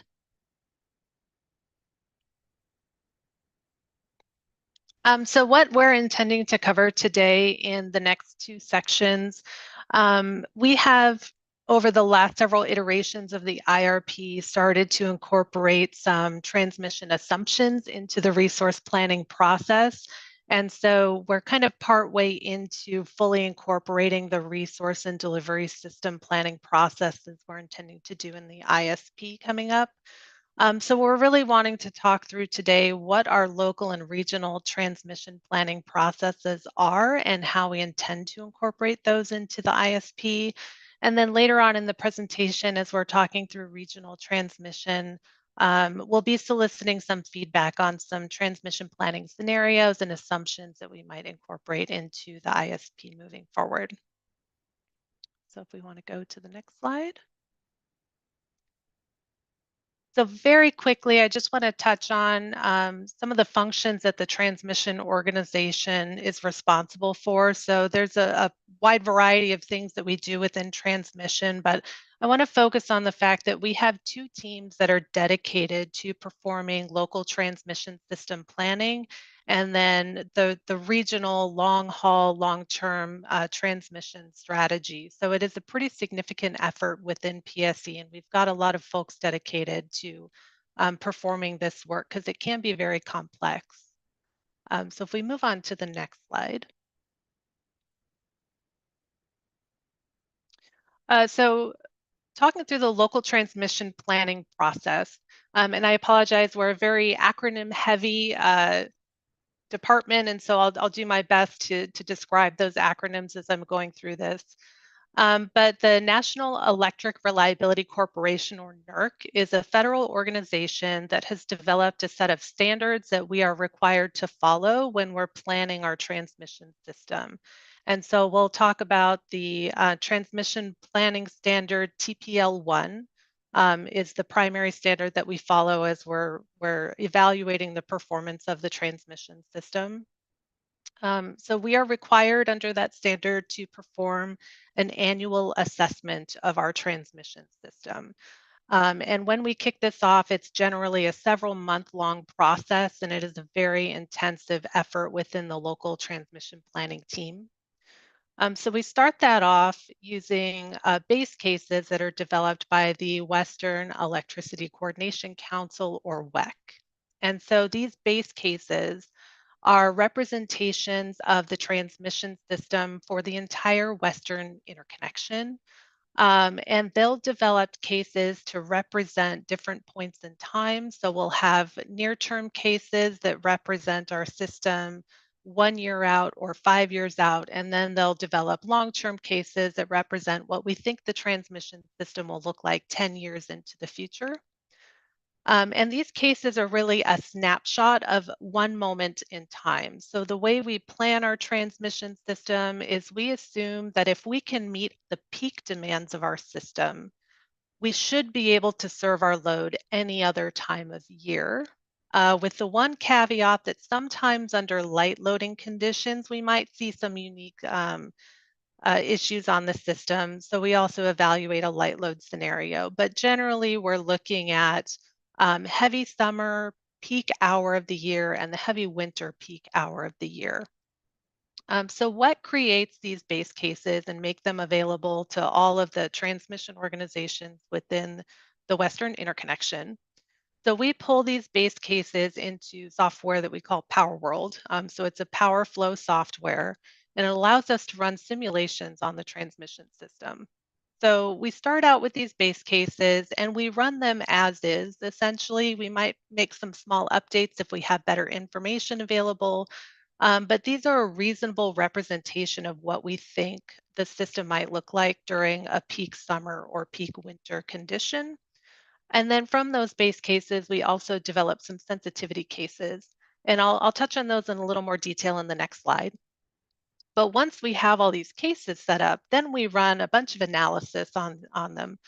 So the NERC TPL standard has performance requirements that we're required to meet. And there's also a local WEC TPL criterion that really focuses on voltage stability within the interconnection. And so we run a set of steady state contingencies on the system. And what that means is we have to be able to withstand certain outage conditions on our system. So for example, we have to be able to continue to serve customer load, and we can't have any facilities that are exceeding their ratings for the loss of any single element on our system. And then outages can get progressively more complex as you have events that result in the loss of multiple facilities. And so when we put all of these outage conditions together, these outage scenarios, we run 300,000 different contingencies on each and every one of the cases that we develop.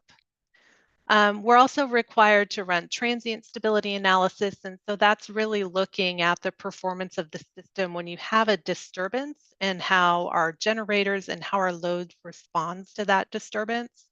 And these are much more detailed and lengthy simulations that look at the 20-second period after a fault has occurred. And we run 850 transient stability simulations for each and every one of those cases. And then we run voltage stability. And so that's really looking at if we were to have a scenario where we were not able to maintain sufficient voltage on the system, what might that look like? And we run 45 different voltage stability scenarios on each of those cases. So after all of this analysis, we take the results of that, and anytime we are not meeting the performance requirements that are outlined in the NERC TPL standard or the WEC TPL criterion, we are required to develop corrective action plans to address those performance issues and bring our system back into compliance with the standards. So if we want to go to the next slide, digging in a little deeper to the cases that we run. So in the near term, year one, we run heavy summer, heavy winter, and light spring or summer scenarios. We'll run a year 5 heavy summer and heavy winter, and then we'll run a year 10 heavy summer and heavy winter. And those are the base assumptions. Those are the typical conditions that we expect to see across WEC. Those sensitivity cases will then vary one or more variables within those cases to create a meaningful change in how the system is operating. So for us, that tends to be changes in assumptions about how our generation is dispatched. We might change the direction of prevailing flows through our system. So we tend to have kind of in a broad sense, either north to south or south to north flows when you have a lot of hydro up in Canada that's flowing south, or when you have a lot of solar down in California that's flowing north. And then we'll also vary some of the load conditions on our system. So thinking about extreme weather events like the heat dome scenario that we had a few years ago, or the extreme cold event that we had in January of 2024. And we might also look at high electrification and the impact on our load, or, we're starting to see a lot of battery interconnections to our system at the supply side level. And so we might look at how battery charging may impact how our system operates. And then for voltage stability, we run 2 cases, and I apologize, I realized after the fact that there is a slight error in this. So we run voltage stability at 102.5% of our peak load, as well as 105% of our peak load.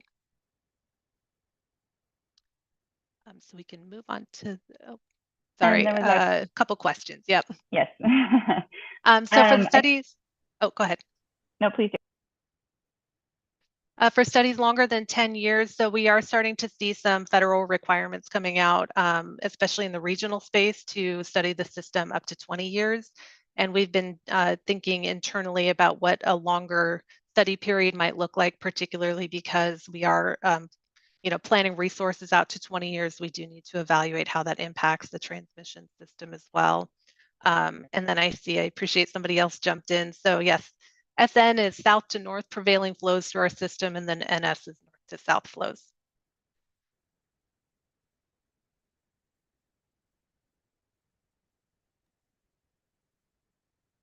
Okay. Eleanor, and I think the question initially from Jamie was more kind of general to the group. So I think we can just see if others have responses, unless you feel like you do, Eleanor.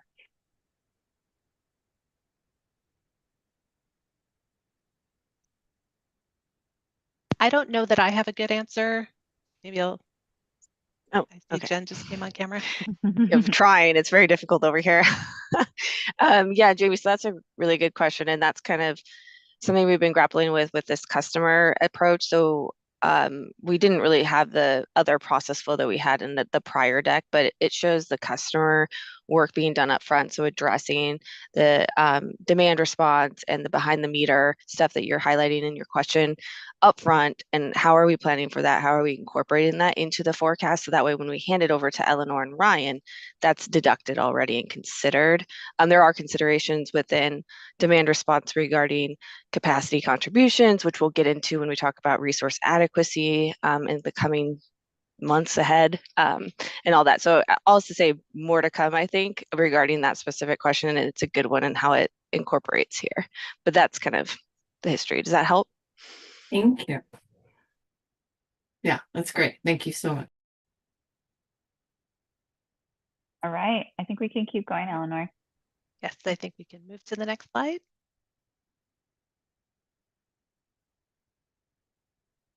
Okay, so at the end of this process, we've identified where our system is not meeting our performance requirements, and we have to develop corrective action plans. And so I wanted to just highlight some of the typical transmission needs that are identified through this process and how we think about solving those needs. So there's kind of captured in 4 different buckets here. The first one is we might see transmission line capacity issues. So that's when we have conditions on our system where flow on a line is exceeding what that line is actually rated to handle.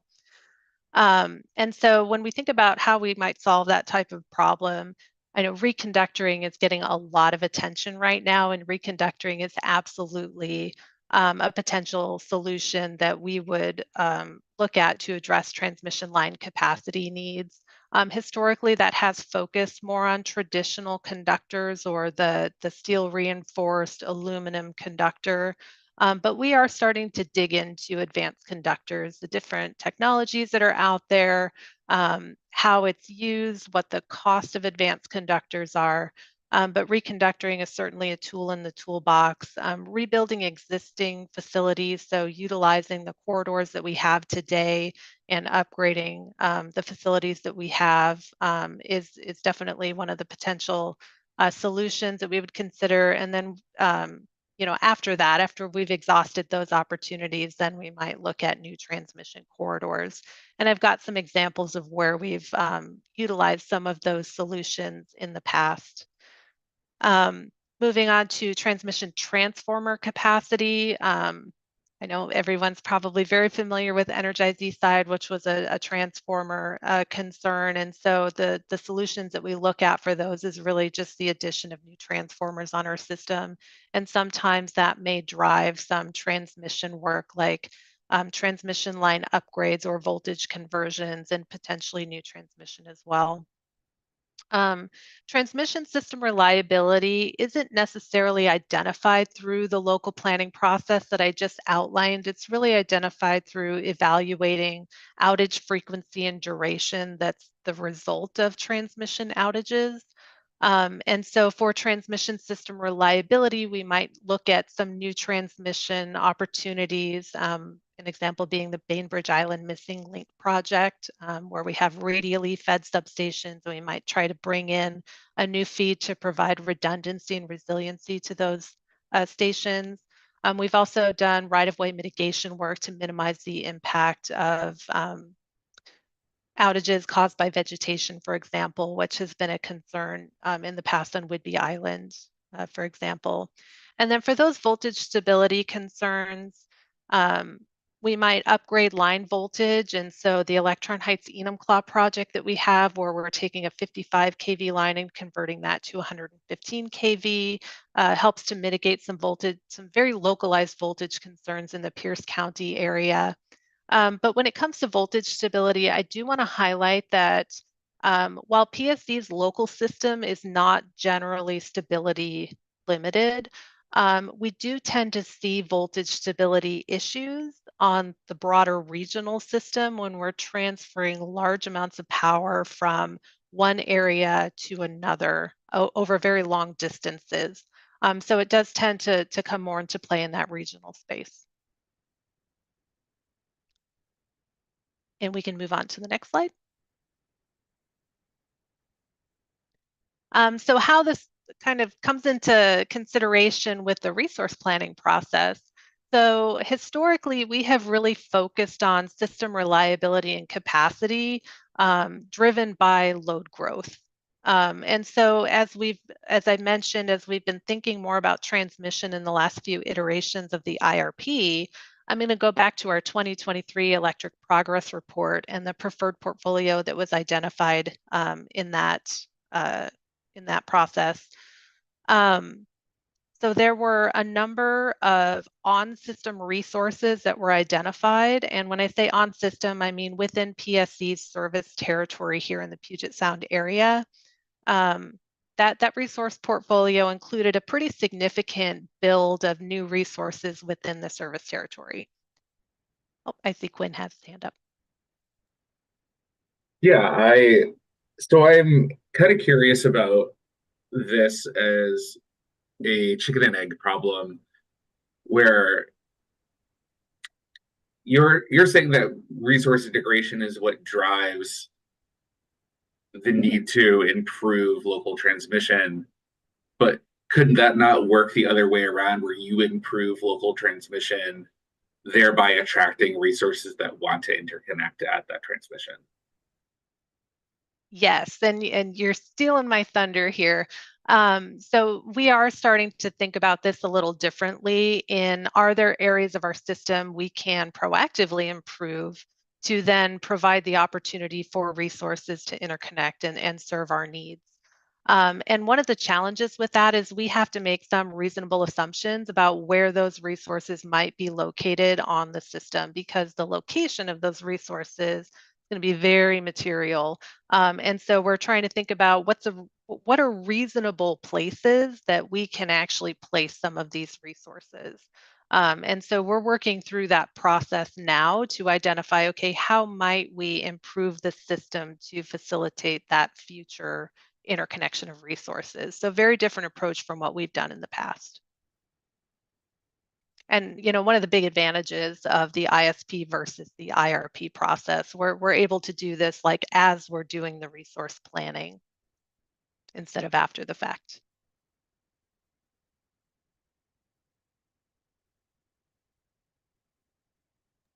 All right, I think we can go to the next slide. Okay, so the last thing I want to touch on with the regional system planning is energy equity. So, this is something that we are really focusing in on and trying to consider how we consider energy equity and transmission planning.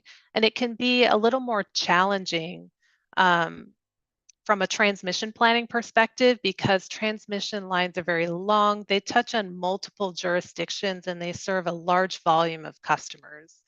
So PNNL recently offered a technical assistance program, and the goal of that program was to really assist transmission planners in incorporating energy equity into our planning process.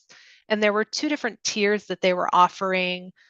One related to really how do we start talking to the public about equity in the transmission planning process? And then tier two was, okay, now how do we actually quantify what the costs and benefits are related to equitably distributing those costs and benefits across our customer base when it comes to transmission projects. So we applied for this program. We were accepted into this program and had a fantastic kickoff meeting with PNNL. And then, of course, with the uncertainty right now at the federal level for efforts such as this, the funding on this effort has been paused. So we're maybe hopeful that we might have an opportunity in the future to engage with PNNL on this topic because I think it is very much a need within the transmission planning space. And yeah, just to clarify, it was paused by DOE, not by us. So yes, looking forward to hopefully this opportunity becoming available again in the future. And Quinn, I see a hand up. Yeah, is PSE exploring any kind of program to consider equity in the meantime instead of hoping that this program eventually comes back? Yes, so we have a whole energy equity team that is really focused on how are we incorporating energy equity across our company. And so given that opportunity is paused, we're continuing to work with them on what we can potentially do as an alternative. So definitely more to come in this space.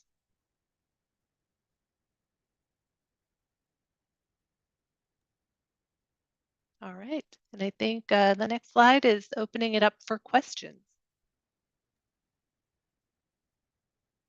Thanks, Eleanor. Yeah, questions from folks. Feel free to take yourself off mute, raise your hand. You can put it in the chat.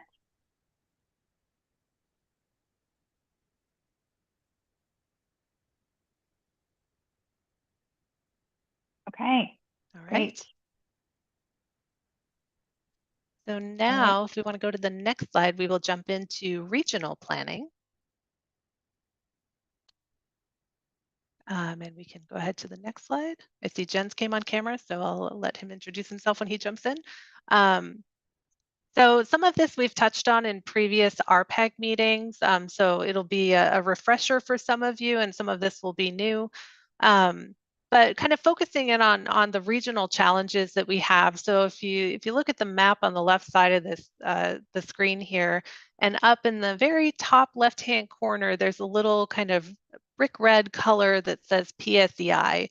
And so that's our service territory and our local transmission system. And we like to say that we're in the cul-de-sac at the end of the system, because we really are a relatively small fish in a very big pond that is the Western interconnection. And so, because we have such a small territory, we're really going to be dependent on renewable resources that are available across the Western interconnection. And so we're really going to have to work with our surrounding utilities to really work on how might we secure transmission capacity to deliver those resources into our service territory. So if we go to the next slide, I'm going to hand it off to Jens to cover this one. You're muted, Jens. A question in the chat, and I'm also interested in that. Yeah, from Summer, does PSE see any particular challenges with permitting or other logistical issues for reconductoring? I think, some of the challenges for reconductoring are there's a lot to take into account when it comes to can the existing facilities accommodate a different type of conductor. What we have seen, I think, historically, as we have looked at reconductoring, is that there typically do tend to need to be things like pole replacements as we're going through that process, and those pole replacements can trigger permitting challenges. And so we're not necessarily seeing the time savings that we could be seeing with just reconductoring once we factor in, the full assessment of the existing facilities and the full scope of work that would be involved with reconductoring. But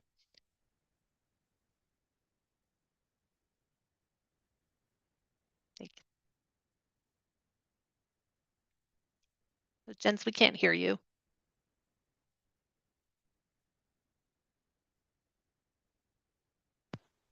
Is that better? Yes. Yep. Oh, fantastic. Okay, good. Well, good morning, everybody. I'm Jens Nedger, Director of Transmission at PSE. And I said, welcome. I'll add a welcome to the RPAG members, the new ones that are joining.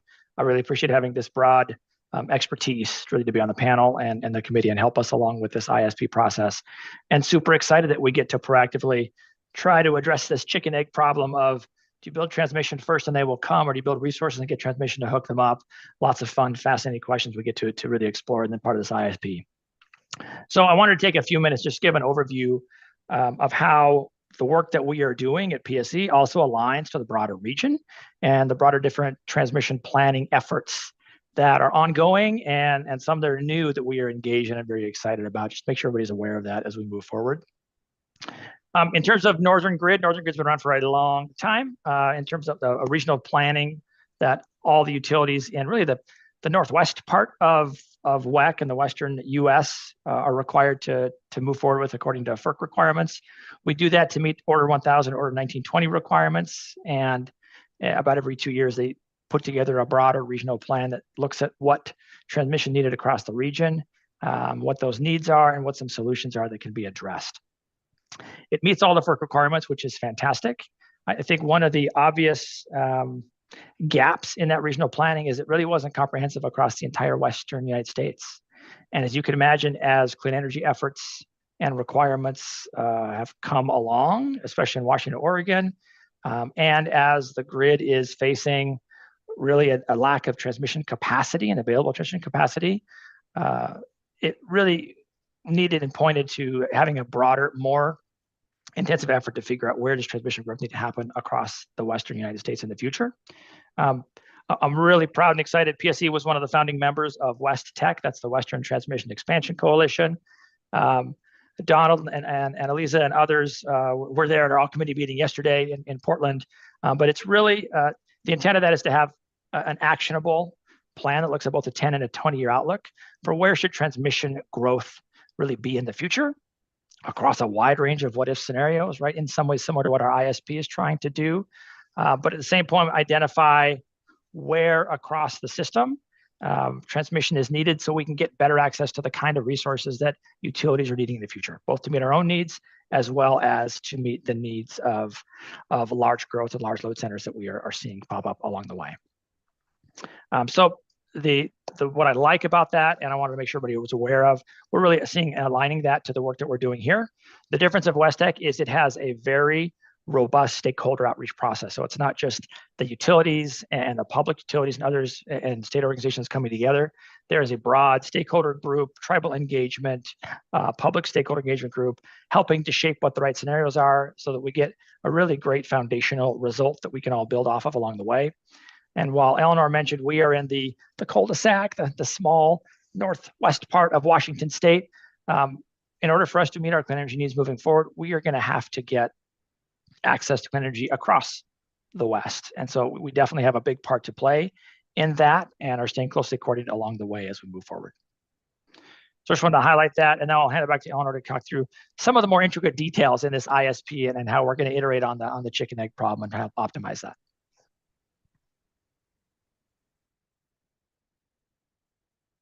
All right, thank you. I think we can move on to the next slide.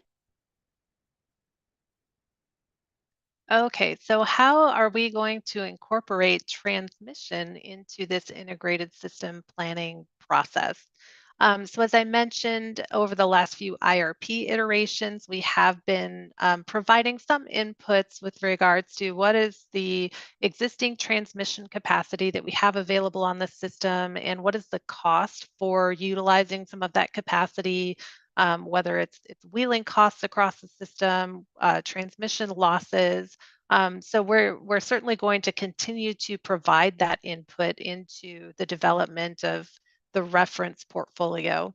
And once we get that reference portfolio, which is that top circle in the triangle there, we'll run some sensitivities. And in the past, we've looked at scenarios like, what if we had a completely unconstrained transmission system? Where might the resources tell us we should go?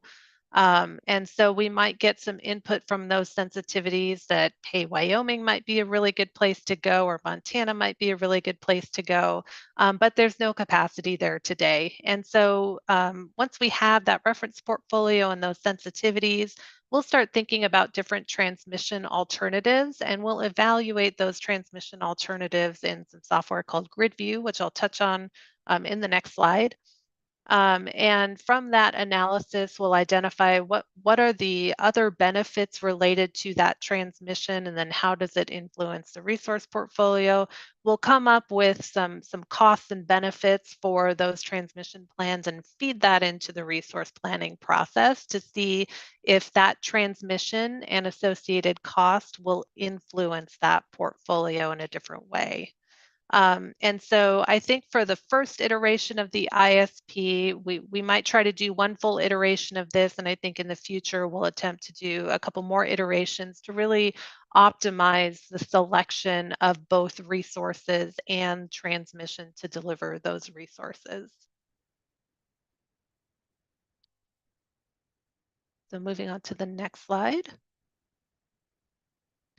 So digging into that regional transmission planning process, we do a lot of the same study process as the local transmission planning process, where we'll set up some WEC-based cases and we'll run some analysis after incorporating new transmission builds into it. But on top of the power flow part of it, we'll also layer on some economic analysis. And so a little bit of a different process. We start with the WEC anchor data set. So this is separate from the WEC-based cases that are developed, and this anchor data set does still include the full topology of the transmission system, but it's also a little more forward-looking when it comes to resources that are planned to be in service in the 10-year time frame. And that comes from, the IRP portfolios of all of the different utilities across WEC. And it includes a lot of information about those resources and how we expect them to operate and what we expect them to cost. So we'll take that WEC anchor data set, which is a 10-year outlook, and we'll feed that into Hitachi's GridView software. And so that anchor data set provides a base case. And then again, it is a model of the full transmission system. So we can model future transmission topology in there, and then we can run production cost modeling. So that's the 8760 analysis of what might our resource dispatch be over every hour of the year. And that will allow us to understand better the economics of the resources that are being evaluated, as well as the benefit that new transmission can provide to the economics of those resources.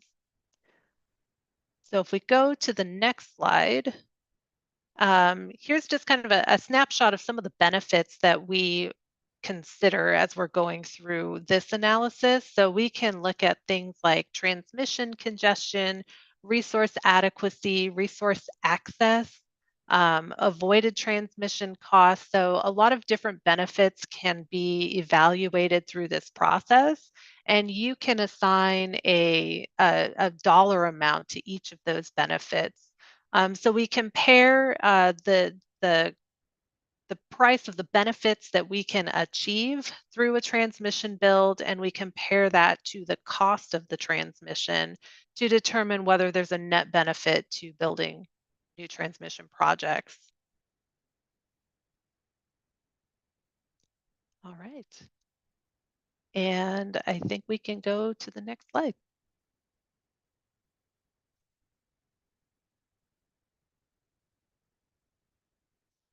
All right. Hey, yes. Hey, Eleanor, if it's okay, I think before Jen keeps going, we thought this might be a good space to take a quick break. But before we do that, why don't we go ahead and just see if there's any questions so far? We know this is a 3-hour meeting, so we want to give people just a few minutes to themselves to take care of themselves, grab water, coffee, bio break. But questions first. So feel free to raise your hand if you have anything before we do that.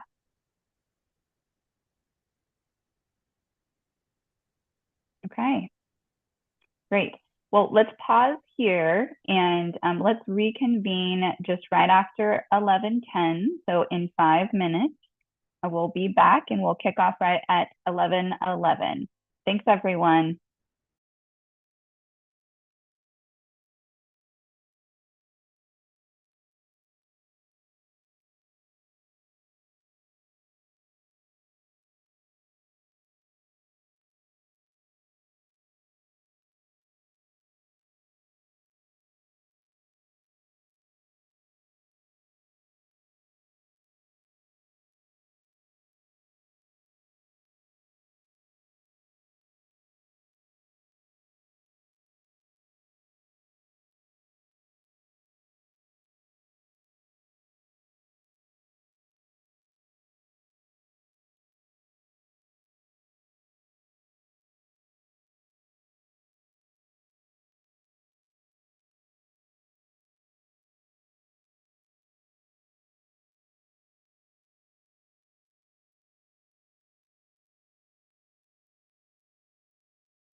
Welcome back, folks. We'll get started here again in about a minute. Give people a chance to come back.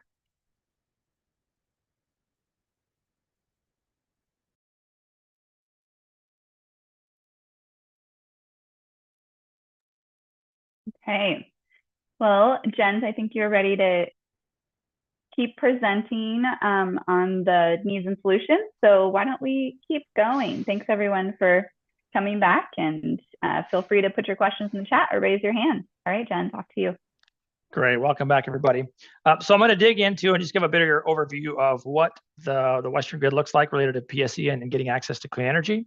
And then we're going to dive into 3 big need areas that PSE is intending to connect to help fill our resource gap moving forward, and where we need to connect transmission to, and what some of the solutions are that we're evaluating. So, and I use a lot of maps to try to hopefully make this easier on everybody to pick up and understand along the way. So feel free to jump in questions if there's clarifications or questions I can answer. So in short, we have got to bring access to clean energy to PSE. That's one of the key drivers in terms of why we need more transmission. Even if we had no load growth moving forward, we need to really get to different types of resources that can meet our clean energy requirements. So to do that, we have looked at where across the Western US has the types of resources that we need, group those into different areas. You can see those on the slide. There's different pockets in Washington. There's some pockets of British Columbia. You've got great resources as you get closer to Montana and North Dakota, and also farther into the south in Idaho, Wyoming, and down to the desert Southwest. The farther east you go, the better wind there is. The farther south you go, the better solar and sunshine there is along the way. So each of these will represent a different clean energy zone that'll be modeled, and we'll look at what the transmission constraint is between PSE and those different zones along the way. So it's one of the ways that we will be evaluating and, so to speak, in some ways co-optimizing what are the transmission limits to certain resource zones, how does it affect the overall cost to make a portfolio work, and then we will build out essentially what the best optimal transmission capacity increases are to get to some of those zones so that we can access some of those resources. So each bubble again on the screen represents a resource group that inside of that has combinations of the types of clean energy resources that we can expect in those zones. Wind, solar is, for example. There's some SMRs in some of those spots and others. Next slide. And there's a question in the chat from Froylan, if you can see that, or would you like me to read it out loud? I can read that. Sorry. So as Froylan, as you said, are these pockets just for representative purposes, or are they grouped together because of jurisdictional constraints or resource availability? So if you go back to the previous slide, in short, these are grouped because of where we've got substantial transmission constraints. And so I'm going to talk about those now, but they weren't picked arbitrarily. Between these different zones, there are some that we don't have transmission capacity to bring the resources between those. So they really represent between the bubbles areas where we could look at investing in and expanding transmission versus not. So that's where they came from. Great question. Next slide. And a great lead into where we're going next. So if we look at the broader WEC region, not focused on Washington, really outside of Washington State, the existing transmission grid was really upgraded in the 70s. Bonneville did a lot of that and some others. And since then, we have thankfully got to use that available transmission capacity. And we are now seeing over the past couple of years and definitely into the near future, there's not additional capacity for anyone to use, whether that's us, other utilities, or even data centers that are trying to add substantial load on the system. Today, if you're looking at bringing resources from Montana into Washington State, that is severely constrained. The little red lightning bolts on the map are intended to help illustrate this. We have similar constraints coming from Idaho, Wyoming, and even though there's some transmission, right, the B2H Boardman to Hemingway project is getting built in that area. It's fully subscribed, and so again, a big constraint there. Similar issues if you looked at Nevada and Desert Southwest, and even coming from Oregon. So if you want to get access to new resources, it will take additional transmission infrastructure build out to make that happen. And what does the build out look like? It could be reconductoring, combination of that and rebuilding, or even new corridors. But from what's important to PSE and how do we chart our path forward over the next 10 and 20 years, what are the key areas we should be looking at alleviating those constraints, providing more transmission capacity so we can get access to the right suite of clean energy resources that can continue to carry us into the future so we can really optimally meet our clean energy goals at a reasonable cost for customers along the way. And the other one I'll highlight because it'll tie back to one of our solutions later. Right now, there is no connection between Montana and North Dakota. And North Dakota, while it has great wind, it also is where two other regional transmission markets land. That's SPP and MISO. So that's another potential opportunity. But today, there is not a connection that exists for us to access, or anybody really to access that capacity. So anything we want outside of Washington State, for the most part, other than British Columbia, is going to take significant transmission build out for us to get more resources in those areas. Next slide. We'll zoom in now to Washington State. And within Washington State, it's a similar story. Bonneville Power Administration is one of the key, I'll say, regional transmission players in this space. And they serve most of the publics throughout the Northwest, especially across Washington, Oregon, and Idaho, and a little bit beyond. They are fully out of capacity. So if you want to get access to across the Cascades to central Washington, over to southeast Washington, to southern Washington, and again, great wind resources and some solar resources there that we could that are attractive. There's not space to do that today. So it will require more infrastructure to make that happen. And same thing looking at Western Washington potential, again, also constrained to get outside of this Puget Sound bubble to get access to those resources. And a lot of that just due to history, right? Lots of transmission was built in the 60s, 70s, a little bit into the 80s, and really there's not been any substantial transmission build since then. So the utility industry as a whole is playing catch up on big transmission or long haul transmission that can bring power and connect these clean energy resources to where we now need them to meet our aggressive clean energy goals that we are needing to meet. Let me go to the next slide. I'll put a few numbers up just to understand what the size and scale of the need it is that we are trying to address. You go to the next, there you go. Thank you. Now, these are not the numbers for this ISP. This is from the previous 2023 Electric Progress Report, but I think it's very indicative of what the total need will likely be. Our load growth has not slowed down, it's only increased. And data centers and others are going to exacerbate that even more. But to give you a size of scale, on the left-hand side of the slide, the overall transmission need. So in the Electric Progress Report, it identified over around 4,500 megawatts by 2035, all the way to around 7,000 megawatts by 2045. So to put that into context, our typical peak winter day, we've got around 5,300 megawatts of total load that we serve. And so we have the transmission necessary to support that. But this is almost, it would look like doubling the amount of transmission that PSE would need to access by 2035 to meet that need. And that's really driven by the fact that there's not a lot of clean energy resources in the Puget Sound area. We don't have wind at the right time, and or a lot of it, and definitely don't have sunshine for anybody that's here that sees all the cloudy days that we have, especially during winter peak, which when our system is most stressed. We also have a summer peak need as well. So it's a substantial amount of transmission resources that we will need to get to along the way. Yes, Dan, I see your question come in. This transmission need, this is just for PSE. It does not account for other needs in the Puget Sound Basin by other neighboring utilities, Seattle City Light, Tacoma, or anybody else. This is just what PSE would need in that 23 progress report to meet PSE's need. And it really quickly, Jens, does PSE have any sense of other needs in addition to this? PSE, in other words, that's not your job, but I'm just wondering if you guys have any line of sight into what that additional need might be. I'll say this. Yes, there's additional need by all the public utilities, right, that are in the Puget Sound Basin. That's important. They have load growth and clean energy goals they've got to achieve as well.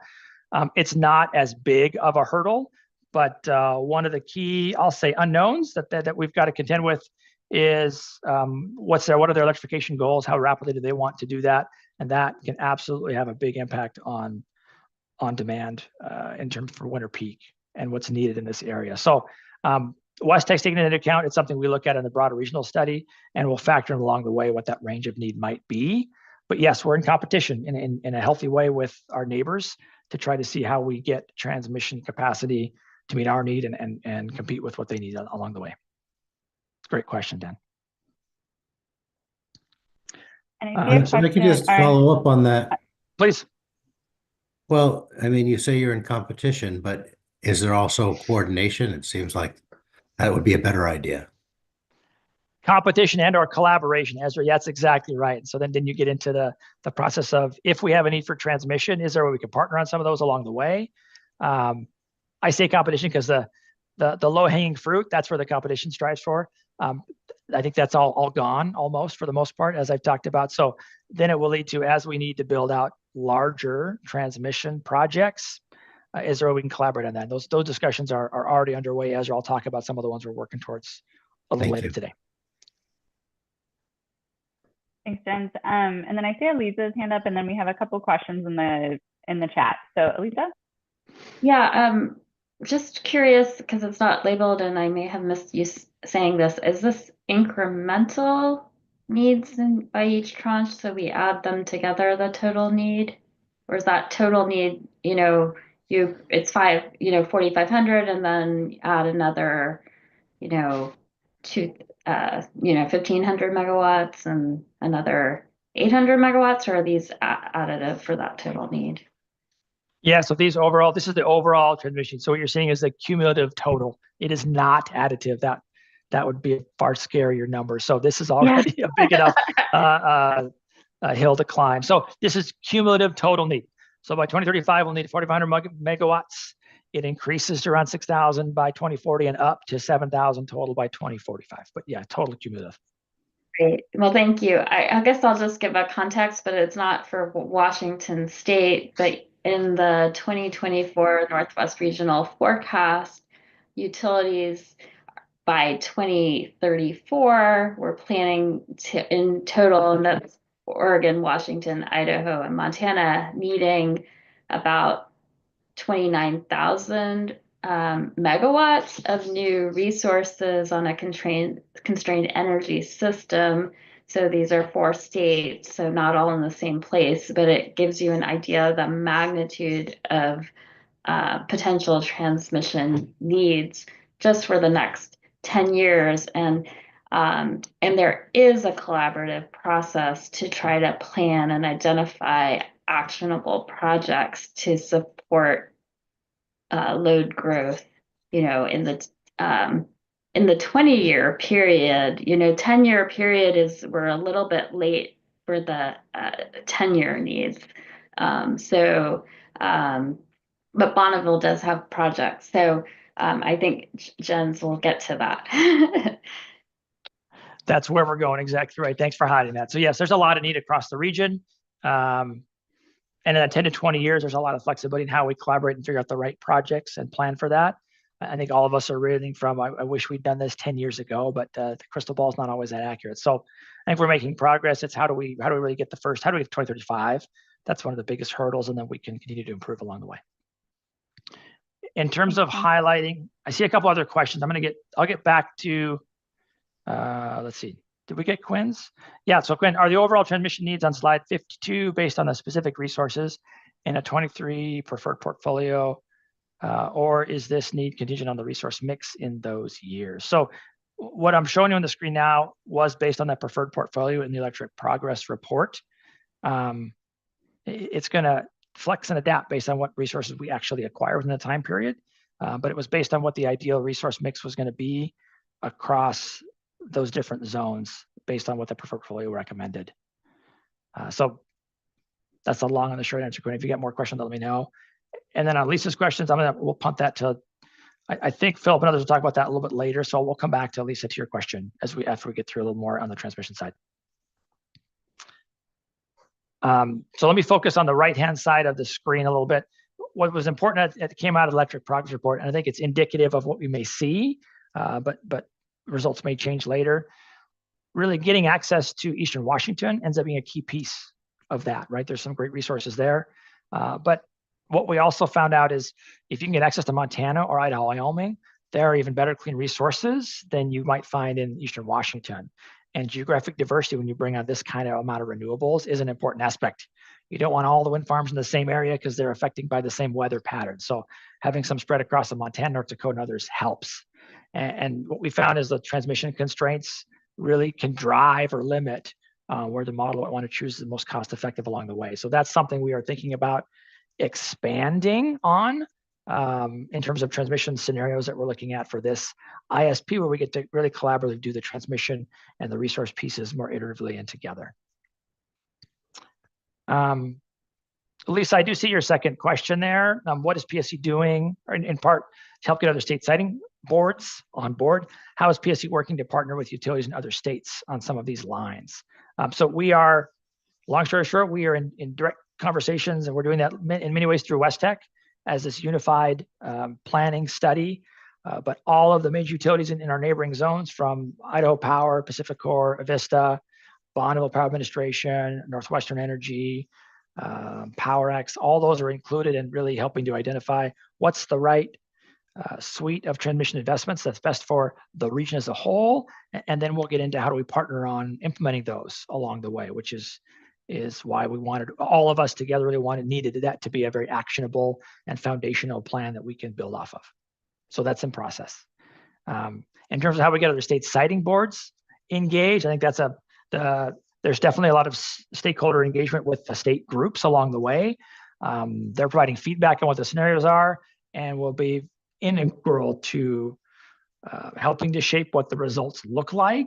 And part of the intent of having broader stakeholder engagement, both with state agencies, as well as tribes and others, is so we need to bring everybody along on the journey. It's going to take all of us together to make this happen. So that was a really important aspect of what that West Tech effort is trying, and I think we'll successfully achieve. Let's go to the next slide. We're going to shift gears a little bit and dig into what are the specific needs to PSE, where are we looking to really expand access to clean energy resources, and some of the issues that we're going to have to iterate through to find the optimal set of transmission constraints, transmission builds that we're going to have to make along the way. So the picture for PSE, in a good way, gets somewhat simple. In the transmission is a very complex topic. It gets simple in 3 different buckets. We've got 3 key constraints that are limiting our access to clean energy.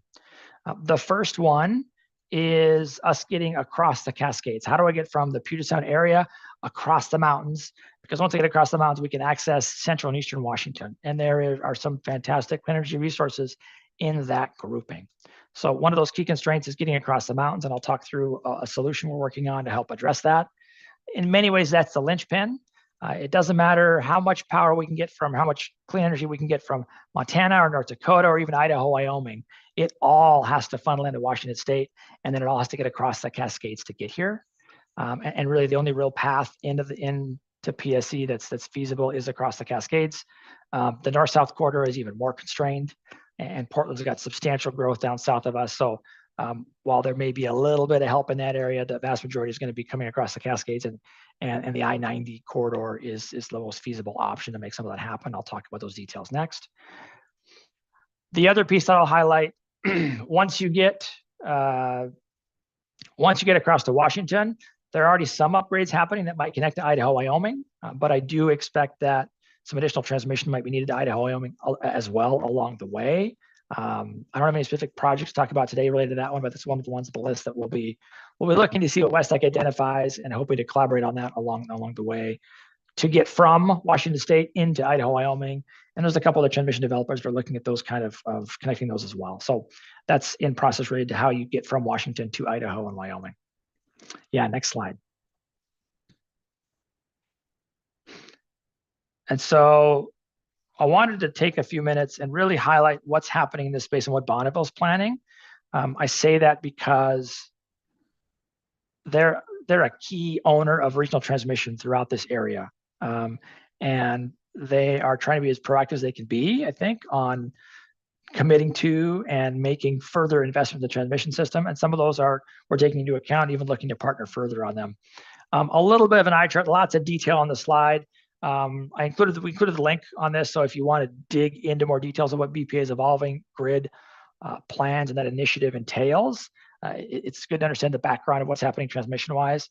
But really focusing on what PSE cares about the most, it's the ones that are closer to home for us. So you'll see on the top part of this graphic, the left-hand list is what Bonneville is fully committed to. They are doing that. They are in the process of executing, permitting, and we're looking to break ground on a number of about 10 projects throughout the area. Those are the ones shown in blue.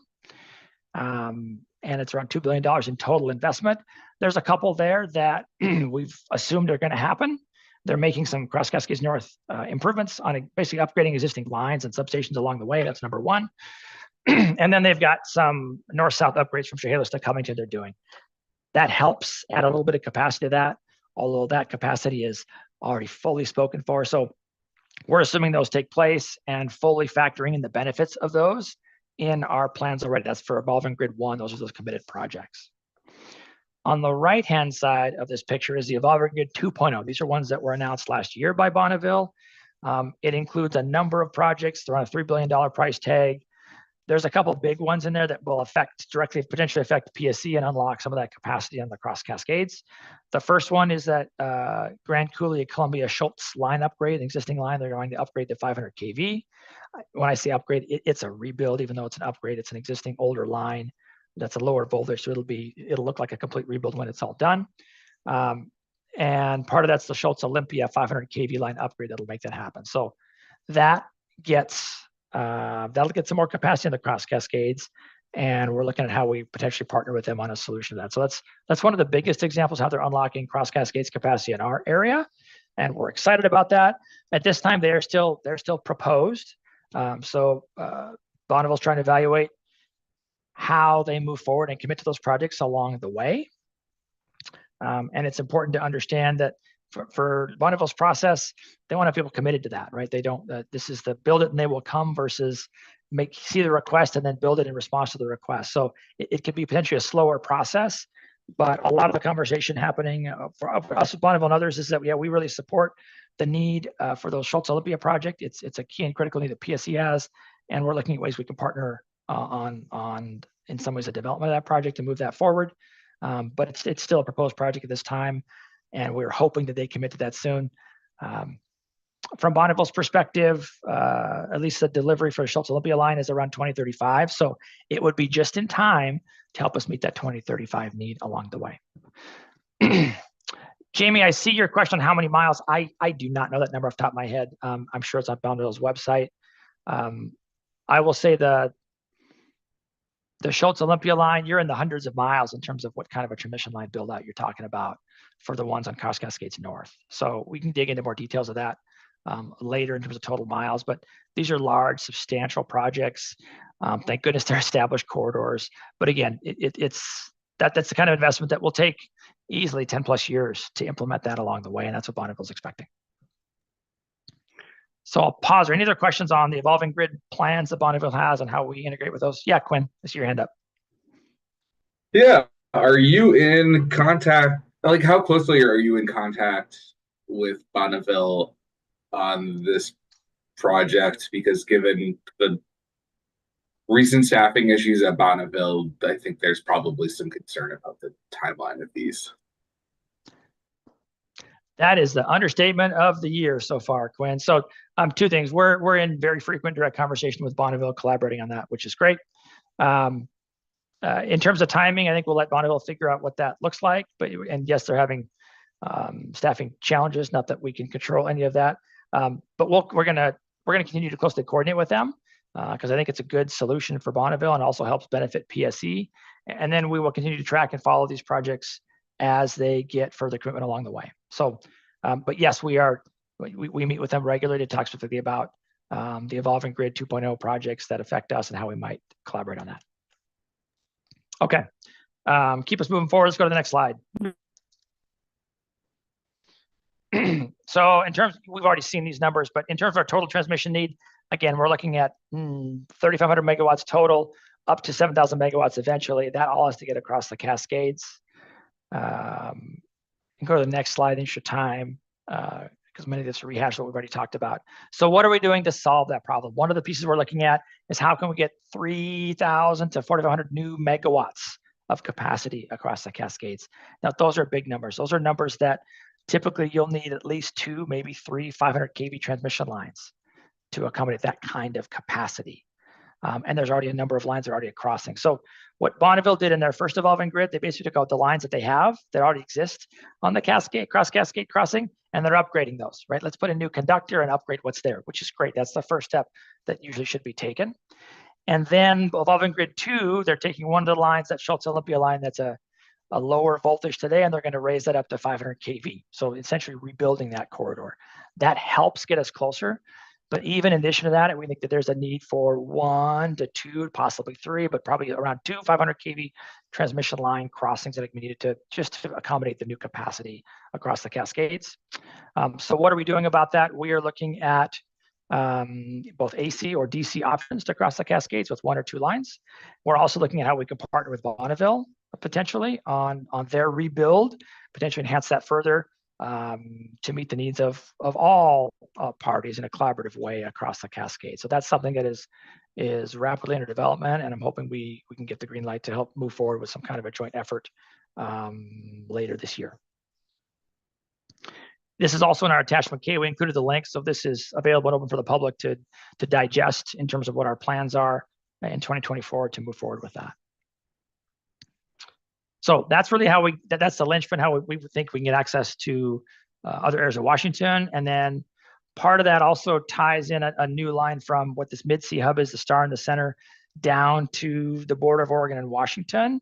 And that is where the Boardman to Hemingway project terminates. And so that would then allow you to link up with capacity into the Idaho, Wyoming area. Okay, next slide. So that's one of the pieces. The other key constraint, we've got existing transmission to Montana. I always wish you had more now, but we've got existing transmission to Montana. And one of the opportunities that's come up is Montana is a great resource for wind resources. We have multiple wind farms out there already, and you're seeing others get built and other utilities getting access to those. What we found is there's also potential to access North Dakota. North Dakota, both wind as well as North Dakota markets. And that just helps to broaden the diversity, geographic diversity for clean energy resources in Montana. And that North Plains Connector project is another one that we are directly looking at that would help really bolster the value of the transmission that we have already to Colstrip in the Montana area and provide us more stable clean energy, which would be a fantastic win for PSE customers in the long term. Go to the next slide. So part of that is us entering into the North Plains Connector project. We signed an MOU to purchase 25% of that project, late last year. And we were partnered on one of the GRIP grants that the DOE was offering, and I think was one of their largest awards. So that this project as a whole aggregate has been awarded $700 million in the GRIP grant, which is fantastic. A little over $600 million of that is directly applicable to this North Plains Connector transmission line. There's another portion for just culture upgrades and some others. But being as we were part of the GRIP grant application and process, our 25% ownership of the project would fully include 25% of the benefit of that GRIP grant for customers, which is great. It's a big project, right? 420 miles, and it'll be a DC line, basically connecting Colstrip into North Dakota, with one half of that DC line landing in MISO and the other half landing in SVP. Those are both near Bismarck, North Dakota. The benefit of that is you get access to 2 markets, and the real plus to that is you get access to clean energy in both markets.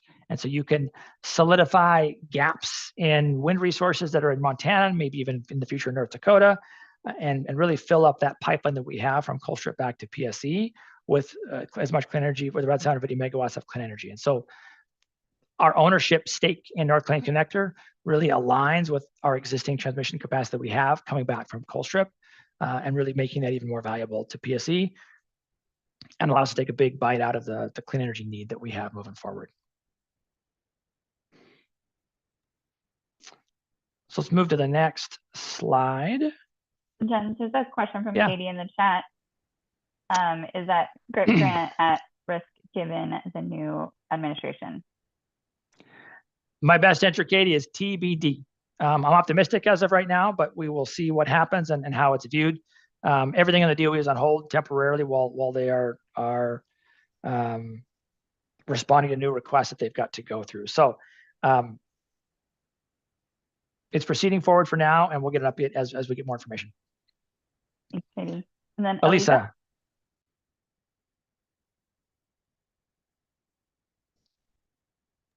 You're on mute, Elisa.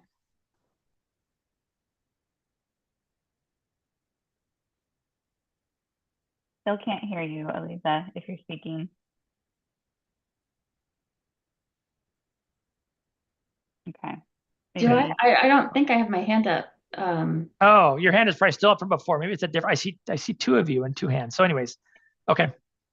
Okay, we'll keep going. Yeah, I don't see my hand up on my. Okay, no problem. I'll look at Sorry, the I new was box having on my trouble screen. finding my unmute. Maybe, You're good, maybe no you problem. accidentally hit it. No worries. Sounds good. So we'll talk about transition sensitivities for a few minutes, and maybe there's some feedback on this along the way. That was the hope and intent. So we're looking at really three different big buckets of sensitivities for as we evaluate transmission in part of this ISP. The first one is really it's a newer concept of PSE, but not one that's new to the region, and it gets back to how much transmission should you build for renewables, right? A wind farm that's 100 megawatts is great, but during the winter peak, it might only blow 30% of the time. So should you get 100 megawatts for that wind farm, or should you only get 30 megawatts for that wind farm? And as you get more and more resources, what does that combined portfolio look like? One of the approaches, Portland's looking at this as well, is the Western Resource Adequacy Program. It's a program to look at how many different utilities and join in a Western region to provide enough adequacy for all parties. Part of the forward-looking requirement is that you only have to have 75% of the firm transmission necessary. So it's one of the areas we're looking at as a sensitivity to test, so that we don't want to overbuild transmission. At the same point, we want to make sure we have enough so that the region can meet its obligations, PSE included. So one of the sensitivities we're going to look at is reducing the firm transmission to 75%, and then seeing that it gives enough operational flexibility to ensure we can meet all of our real-time and near-term operational requirements, both as part of the RAP, but also as part of what it takes just to keep reliable service to customers. So that's one of the levers we'll look at evaluating in this ISP. The other two relate to how and when we loop in clean energy zone transmission access. How soon can we get access to clean energy across these different areas? One of the thoughts, I guess the thought is that we would do a smattering of options. One, we look at it unconstrained, assuming transmission's available anywhere. What would the model say we should do? It gives a good indication of where cost effectiveness might come in. The other piece of that will tie to what happens beyond 2035. I say that because transmission between now and 2035 is fairly baked. And so we should understand what we know to happen between now and 2035, and then where should we go beyond that step. And then the other piece is how we may factor in desert Southwest access along with that, because there end up being some significant layers that we can look at. So that's the clean energy zone transmission access range of options that we're looking at. And for now, we're looking at doing all of them. I think we've carved out and committed enough resources so we can look at a wide range of transmission, partly because we want to better understand that chicken egg problem, and optimizing transmission is going to be really important to optimizing the total resource mix that we want to get out of this. The other key piece is as we look at getting across the Cascades. When I've talked about BPA evolving grid, everything that's committed, we're assuming happens. Maybe that's a little optimistic, but we're assuming that at least in the studies, in the scenarios we have thus far. And for Evolving Grid 2.0, the proposed projects, we're also assuming those happen along the way. And then we're looking at evaluating specifically the Cross Cascades project and North Plains Connector projects independently so we can understand what the benefits are of those in and out of the different sensitivities that we're looking at. So a lot of information there packed into a few bullets, but I guess the key takeaway, and then we'll open stuff for some discussion and questions. The key takeaways, we're going to look at a wide range of uncertainty or sensitivities so we can get a better sense of where the chicken egg problem exists and what are some of the key constraints under many of these as we move forward. I wasn't watching whose hand was up first, but I see Katie, so I'm going to start with Katie and then we're going to go to Fred. Thanks, Jens. I guess I'm trying to wrap my head around this 75% for sensitivity. Does this essentially mean that like if you had, your forward showing capacity requirement was 100 megawatts, you would only need to demonstrate transmission rights to deliver 75 of those, and that could be a variety of different transmission products. Is that right? Yes, that is correct, Katie. Okay, and so that's essentially less restrictive than your base assumption. Yes, the base assumption is that you'd have 100% firm for all resources. And Okay, that's been the status quo thus far. So it'd be relaxing that assumption. And the RAP gives a good indication of 75%. I think we all wonder if that's the right number or not. I don't know if there's a right number there. But yes, it'd be relaxing from 100% down to 75% along the way. I will add the caveat from a forward-looking that can work. When it comes to real time, you still have to make sure you're 100% committed. So it leaves a little more operational uncertainty of how you're going to close the gap. And that's something we're going to look at the risk of what are curtailments or backup plans look like to fill that gap if you relax your firm condition just to being 75%. Okay. But it is 100% of, so to speak, the ELCC contribution. It's do we look at 100% of nameplate instead of 100% of nameplate assumption that has gone into previous IRPs as a sensitivity. Thanks. Does that help, Katie? Yeah, thank you. Okay, fantastic, great. Yeah, Fred. Hi there, everybody. This really is Fred. I don't know what happened there, but anyway, we're sorting it out. So yesterday, Elisa and I, and you, Jens, and Eleanor, and Donald were all at the West Tech transmission planning meeting at the Portland Sheraton, the airport here. Lots of interesting things to say about that I won't talk about here, but I do want to address 2 points. First, my sense is that Bonneville was already struggling to keep up with all the work under evolving grid 1 and 2. And then the first round of cuts happened a couple weeks ago.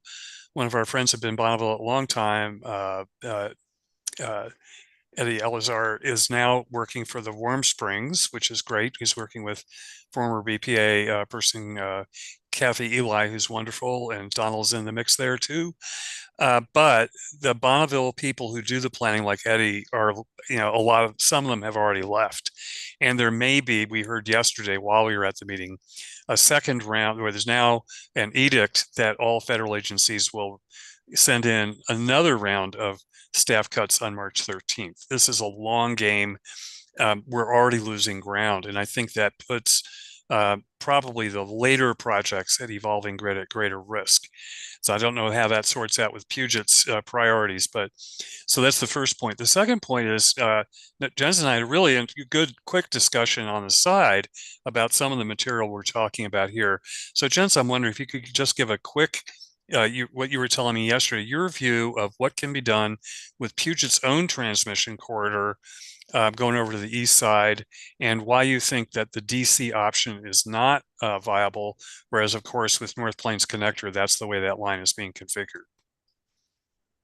Jump right in the details, Fred. I always appreciate that. That's great. So let me start with always the first happy piece to help. and let me start with the first piece in Bonneville. What you're bringing up is it's more real than we thought. So yep, Bonneville there's staffing issues there, not Bonneville's fault necessarily, but that's just the reality that we have to look at.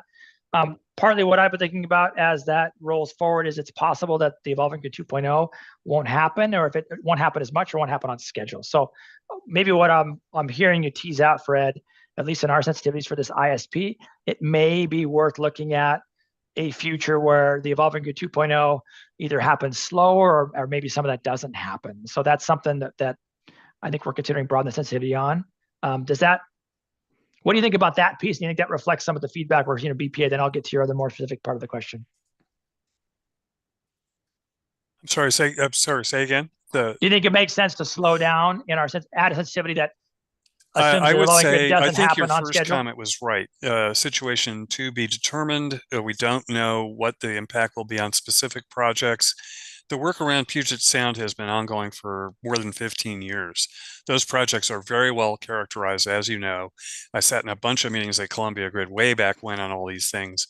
They're now kind of baked, and I think the issue there is going to be more about deployment than about engineering. But again, contracting, all the rest of it, everything can slow down here. I think the things that are further out on the schedule will slow down more, which is what you just said. Yep, I agree. Okay. So the second point that you got at, and this really gets back to cross cascades. Can you go up a few more slides to the cross cascade solution map? I think it was 3 or 4 slides ago. Thank you. That was it. You were there. So what I was talking to Fred about and just discussing, we're looking at both AC and DC options across the cascades. In large, to make a long story short, DC is a lot more expensive than AC. There's benefits to that, but with DC, you have to buy very expensive converter stations, right? $500 to $800 million converter stations at each end. Per And station, and you need 2 of them per for a station, line. and we need 2 of them for a line, right? So you could imagine adding $1.5 billion to the cost. You have to have a substantial benefit to offset that. So I think we are, while this is not a final answer, it's very indicative that while we've evaluated AC and DC options, an AC solution is likely the best path forward, managing the right benefit to cost for how we get across the Cascades, which further involves how we partner with Bonneville potentially on what they're planning to do with that same transmission path. So our best case solutions are looking at how we could potentially rebuild some of our existing AC infrastructure, couple with new lines. We're hoping that could be either alongside existing corridors, even within existing corridors as much as possible. So those are the solutions we've narrowed that down to, and are evaluating combinations of rebuilding our lines, rebuilding Bonneville's lines, and or adding pieces of greenfield infrastructure along with that to try to see how we can get to that 3,000 to 4,500 megawatt of new capacity. Yeah, so if I could just get a couple quick responses. First, the notion of a new greenfield, meaning new corridor across the North Cascades, is just daunting, to say the least. Jen's maybe a little bit more optimistic than I am. But the point I want to bring home that I really learned from you yesterday is that there is actually substantial headroom on your existing corridor. And that was kind of news to me because I kind of figured it was all built out. So I think that getting a little firmer grasp on what that means, how soon that can be done, how much more ATC available transmission capacity that would provide. Of course, a lot of that has to do with how Bonneville's system runs, kind of side by side. So those are issues. I think getting a better grip on that would help because that directly relates to, can we get any of that done by 2030? Absolutely. And I'm going to say by 2035, 2030, I think there's no way by 2030, Fred. I'll by hang my hat on that today. Still, but really okay, by 2035, let's be realistic. Exactly. Yeah. How can you rebuild and really double circuit some of those corridors that are there today? Absolutely. That's what we're evaluating. Thanks, Jens, and thanks, Fred. I'm going to keep us moving if that's okay, because we're nearing the last 5 minutes or so, and we've still got several questions and another section. So I'm just going to go to Quinn next. This question's in the chat. And I can read it out loud if you don't see it. Does PSE's capacity in the North Plains connector allow for modeling of resources outside of the WEC and the potential diversity benefits for resource adequacy that they would bring? Yes, and yes, Quinn, it does. So North Plains connector allows us to access resources in MISO and SPP, and yes, model those and the benefit stack that would bring to PSE customers. You can think about it almost like it's like the perfect battery, right? You've got access to a whole market worth of clean energy resources. That you can fill up the pipeline of transmission that we already have coming from Montana. But yes, it does. Thanks, Jen. Okay, and then one last question from Lisa. I don't see a sensitivity for not being able to build the transmission PSE needs. Some utilities are assuming they will need to get more power from distributed generation. That's a good point and a good question, Lisa, and we know we've looked at in the past. So that's one we should think about broadening sensitivity. If we're not able to build a transmission, how much can distributed generation help with that, or how costly would that be? We'll think about how we added the list, Lisa. My initial concern is adding 4,000 megawatts of distributed generation in that time frame likely isn't even feasible. But we should look at what the cost would be and what the size and scale that would be. So thank you for that comment. We'll take that under consideration. Yeah, this is Lisa. Just to be clear, love you to build the transmission. I'm just worried that we won't be able to do it all, right? And so I think Portland General Electric has come to this conclusion earlier and is planning for a lot more generation. Now, I mean, probably not the numbers that PSE is looking at. Yes, we've got a bigger hill to climb than they do. So this gets back to how do you meet see how expensive it's going to be to hit that 2030 target and beyond. But that's a great point, Lisa. We'll think about how we broaden that into our scenario stack. Yeah. I guess I just wanted to add on a little bit there. I'm going to ask a little bit question, Lisa, about this one is, should we be like Jen said, we're guessing it's not even going to be feasible. Like the lights won't stay on that way. But, another way we could ask that question, we could definitely look at what would it cost. If it's not feasible, we could maybe try and figure out how we would say, if you continue to have the load growth, right? Because if you assume we're still obligated to serve all this load, then you can start asking, well, what could you do for a reasonable cost, not this ridiculously expensive process system, but if you had a reasonable cost, what would that do to reliability, right? Because if you just keep adding customers and you can't add resources, reliability is going to suffer. I don't know how far down that rabbit hole we could go, but I think it's a really good one for us to think a lot about and get back to you. So if you've got other ideas, that'd be great. Yeah, I mean, I think, this goes to the notion of how you serve large loads and do they have to bring their own power? And it brings it into sharp focus for the utility, for the regulators, for the communities in the state. And again, people who know me, big transmission supporter, this is just like a contingency plan to make sure that we have the reliability that we need.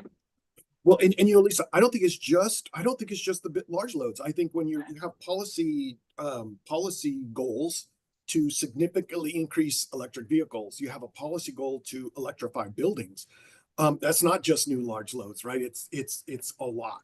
So it seems like a really important question. And how far down that rabbit hole we could go or should go, right? We might not have to go through the whole entire process, but to address that issue seems like a really smart thing to do. So thank you. Thank you. Okay, great. So, Jens, I think we're nearing the last That's few what I've got. minutes of the meeting. I know we're going to go. Okay, that's all you've got. Okay. Do you want to wrap up with any final thoughts? Thank you. Great conversation. I appreciate the feedback, everybody. Great. Okay. Okay, I was just, so Lisa, I know you had a question at the beginning of the meeting. I'm gonna see if we can just respond to that after the meeting since we're in the last 3 minutes and we still do have another section. It was regarding WRT. And then Lisa, since you had to miss some of the meeting, we have this meeting, of course, recorded, and PSE is willing to find some informal time with you or other new members as needed, if you wanna go over anything else that was covered today or when you were out and had to step out for a few minutes. With that, I also wanted just to test before we dive into Ray's engagement topics, whether there's any public comment today. So we've allowed you all to be able to raise your hand for the public. So if you could raise your hand if you do have public comments as we go through this next section with Ray, that would be great. So we can start planning for that in the last few minutes of the meeting. And with that, Ray, I'll hand it over to you to go through our engagement topics. Yeah, thank you, Annie. I'll go really quick. If you could go to the next slide, please. So we were going to review discussions to date. I'm going to skip that. The slide speaks for itself for the most part. I'm happy to talk, especially with new members, if you got questions. So the slide you see here is one that Jen presented several months ago, all the pieces of the ISP planning process.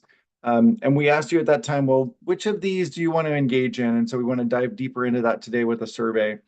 So on the next slide is just a reminder of the things we've talked about. The key message here is we stopped the 25 IRP and transitioned to the 27 ISP, but we are keeping all of the work from 25. So you all engaged on discussions around emerging resources and scenarios and sensitivities and resource adequacy. All of that feedback we're pulling forward. Many of these topics will hit again, but maybe not in the same level of detail. And then on the next slide is, if you remember the Tetris graphic from the early part of the presentation, this is what it looks like in practice. So the next 4 meetings, 5 including today, we're going to touch on each of those pieces of the Tetris model in a similar conversation as we had today. How are customer resources and the electric modeling and gas modeling, how are all those pieces going to come together to complete that Tetris model? Next slide, please. And so with this slide, what we want to ask you, and we're going to put a survey in the chat, and we will also send you this survey via email after the meeting, because I'm guessing we don't have time for you to really think about it. The question we're asking is, can you help us prioritize these topics? Which ones do you think are most important for dialogue in RPAG meetings? we're going to touch on all of these in some way, shape, or form, but we're just trying to get a sense of what's most important to you as a group. So the survey question is kind of a drag and drop. You can place them in any order that you want and rank them as you see fit. There's also a text box response, so you can tell us other things that you would like to talk about more. And then on the last slide, we're going to put one more link in the chat for you. I think that's on yours, Annie, the doodle poll. So I'm going to stop. Thank you. No worries, Ray. Thanks for that. So we've got a quick doodle poll for you to fill out. We're looking at a May meeting that's coming up on May 15th. So 2 different times. So we're going to put that doodle poll in the chat to see which time works best for folks. If you want to go to the next slide, we'll go over the upcoming activities. So we've got the feedback form that's due by March 6th from this meeting. So if you have any additional questions, please feel free to fill that out. Lisa will also respond, or PSE will respond to your question regarding WRT. Then we have 2 public webinars happening in March and an RPAG on the 25th of March. Next slide. Here's how you contact PSE. We will go ahead and put these in the chat. They've already been put in the chat earlier today too. And I think that's it in terms of contacting us. I did ask for public comment and I didn't see any hands up. So I think we're just going to go ahead and skip past that and try to wrap this up. At the very end, we just want to thank you all for joining us. As you know, these materials went out in advance. You can access them on the PSE website. And if you have any questions or feedback, please feel free to be in touch. And thank you all for your time, your thoughtful questions, and your engagement. It was an incredible discussion today. And we're excited to have you all as new members as well. Thanks, everyone. Have a great day. Thank you. Thank you.